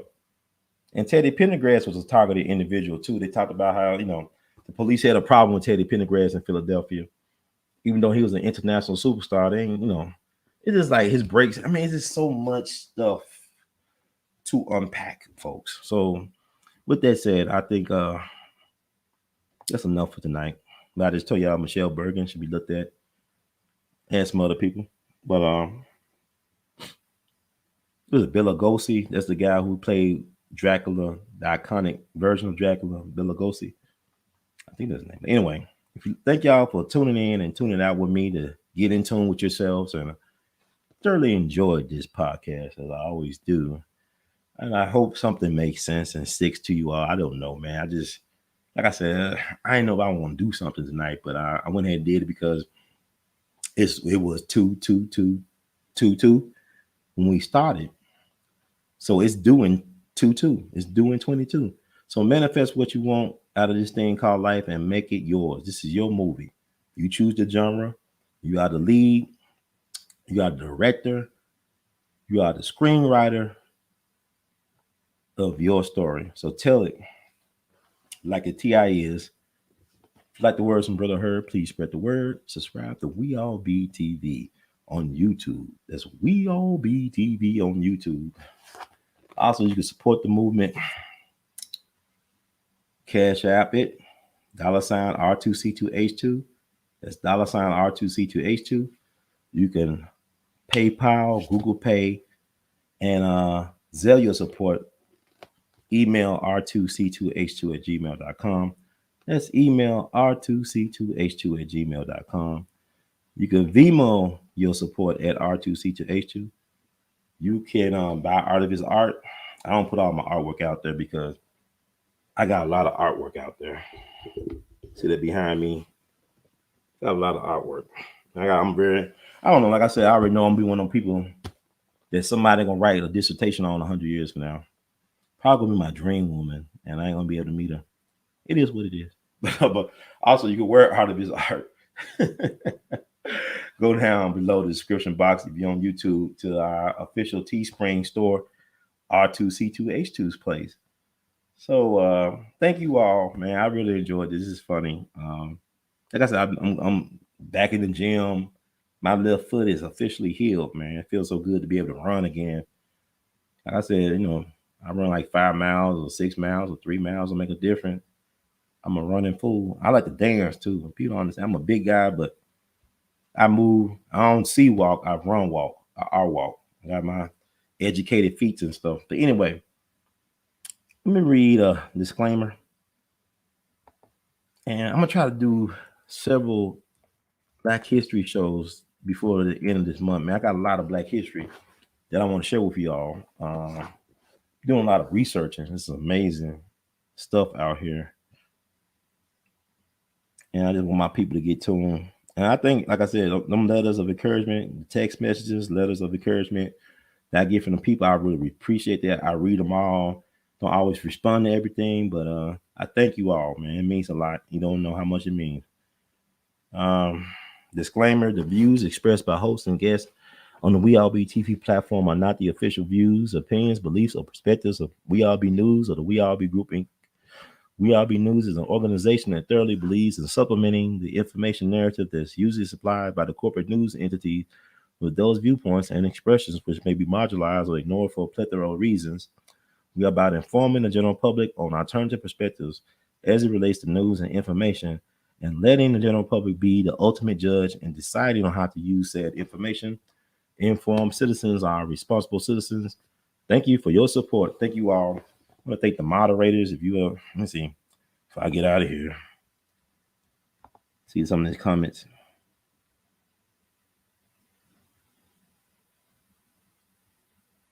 Mm-hmm.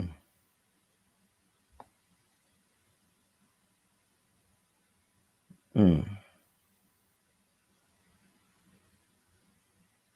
Okay. Yeah. Okay. It's good stuff here.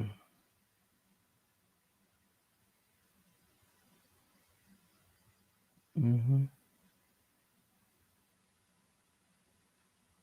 Okay. I want to thank y'all. Thank y'all for tuning in. Moderators, people for showing up and showing out. Where's great Duke Ellington? We love you madly. Keep on producing and pushing. I'm out of here. One love.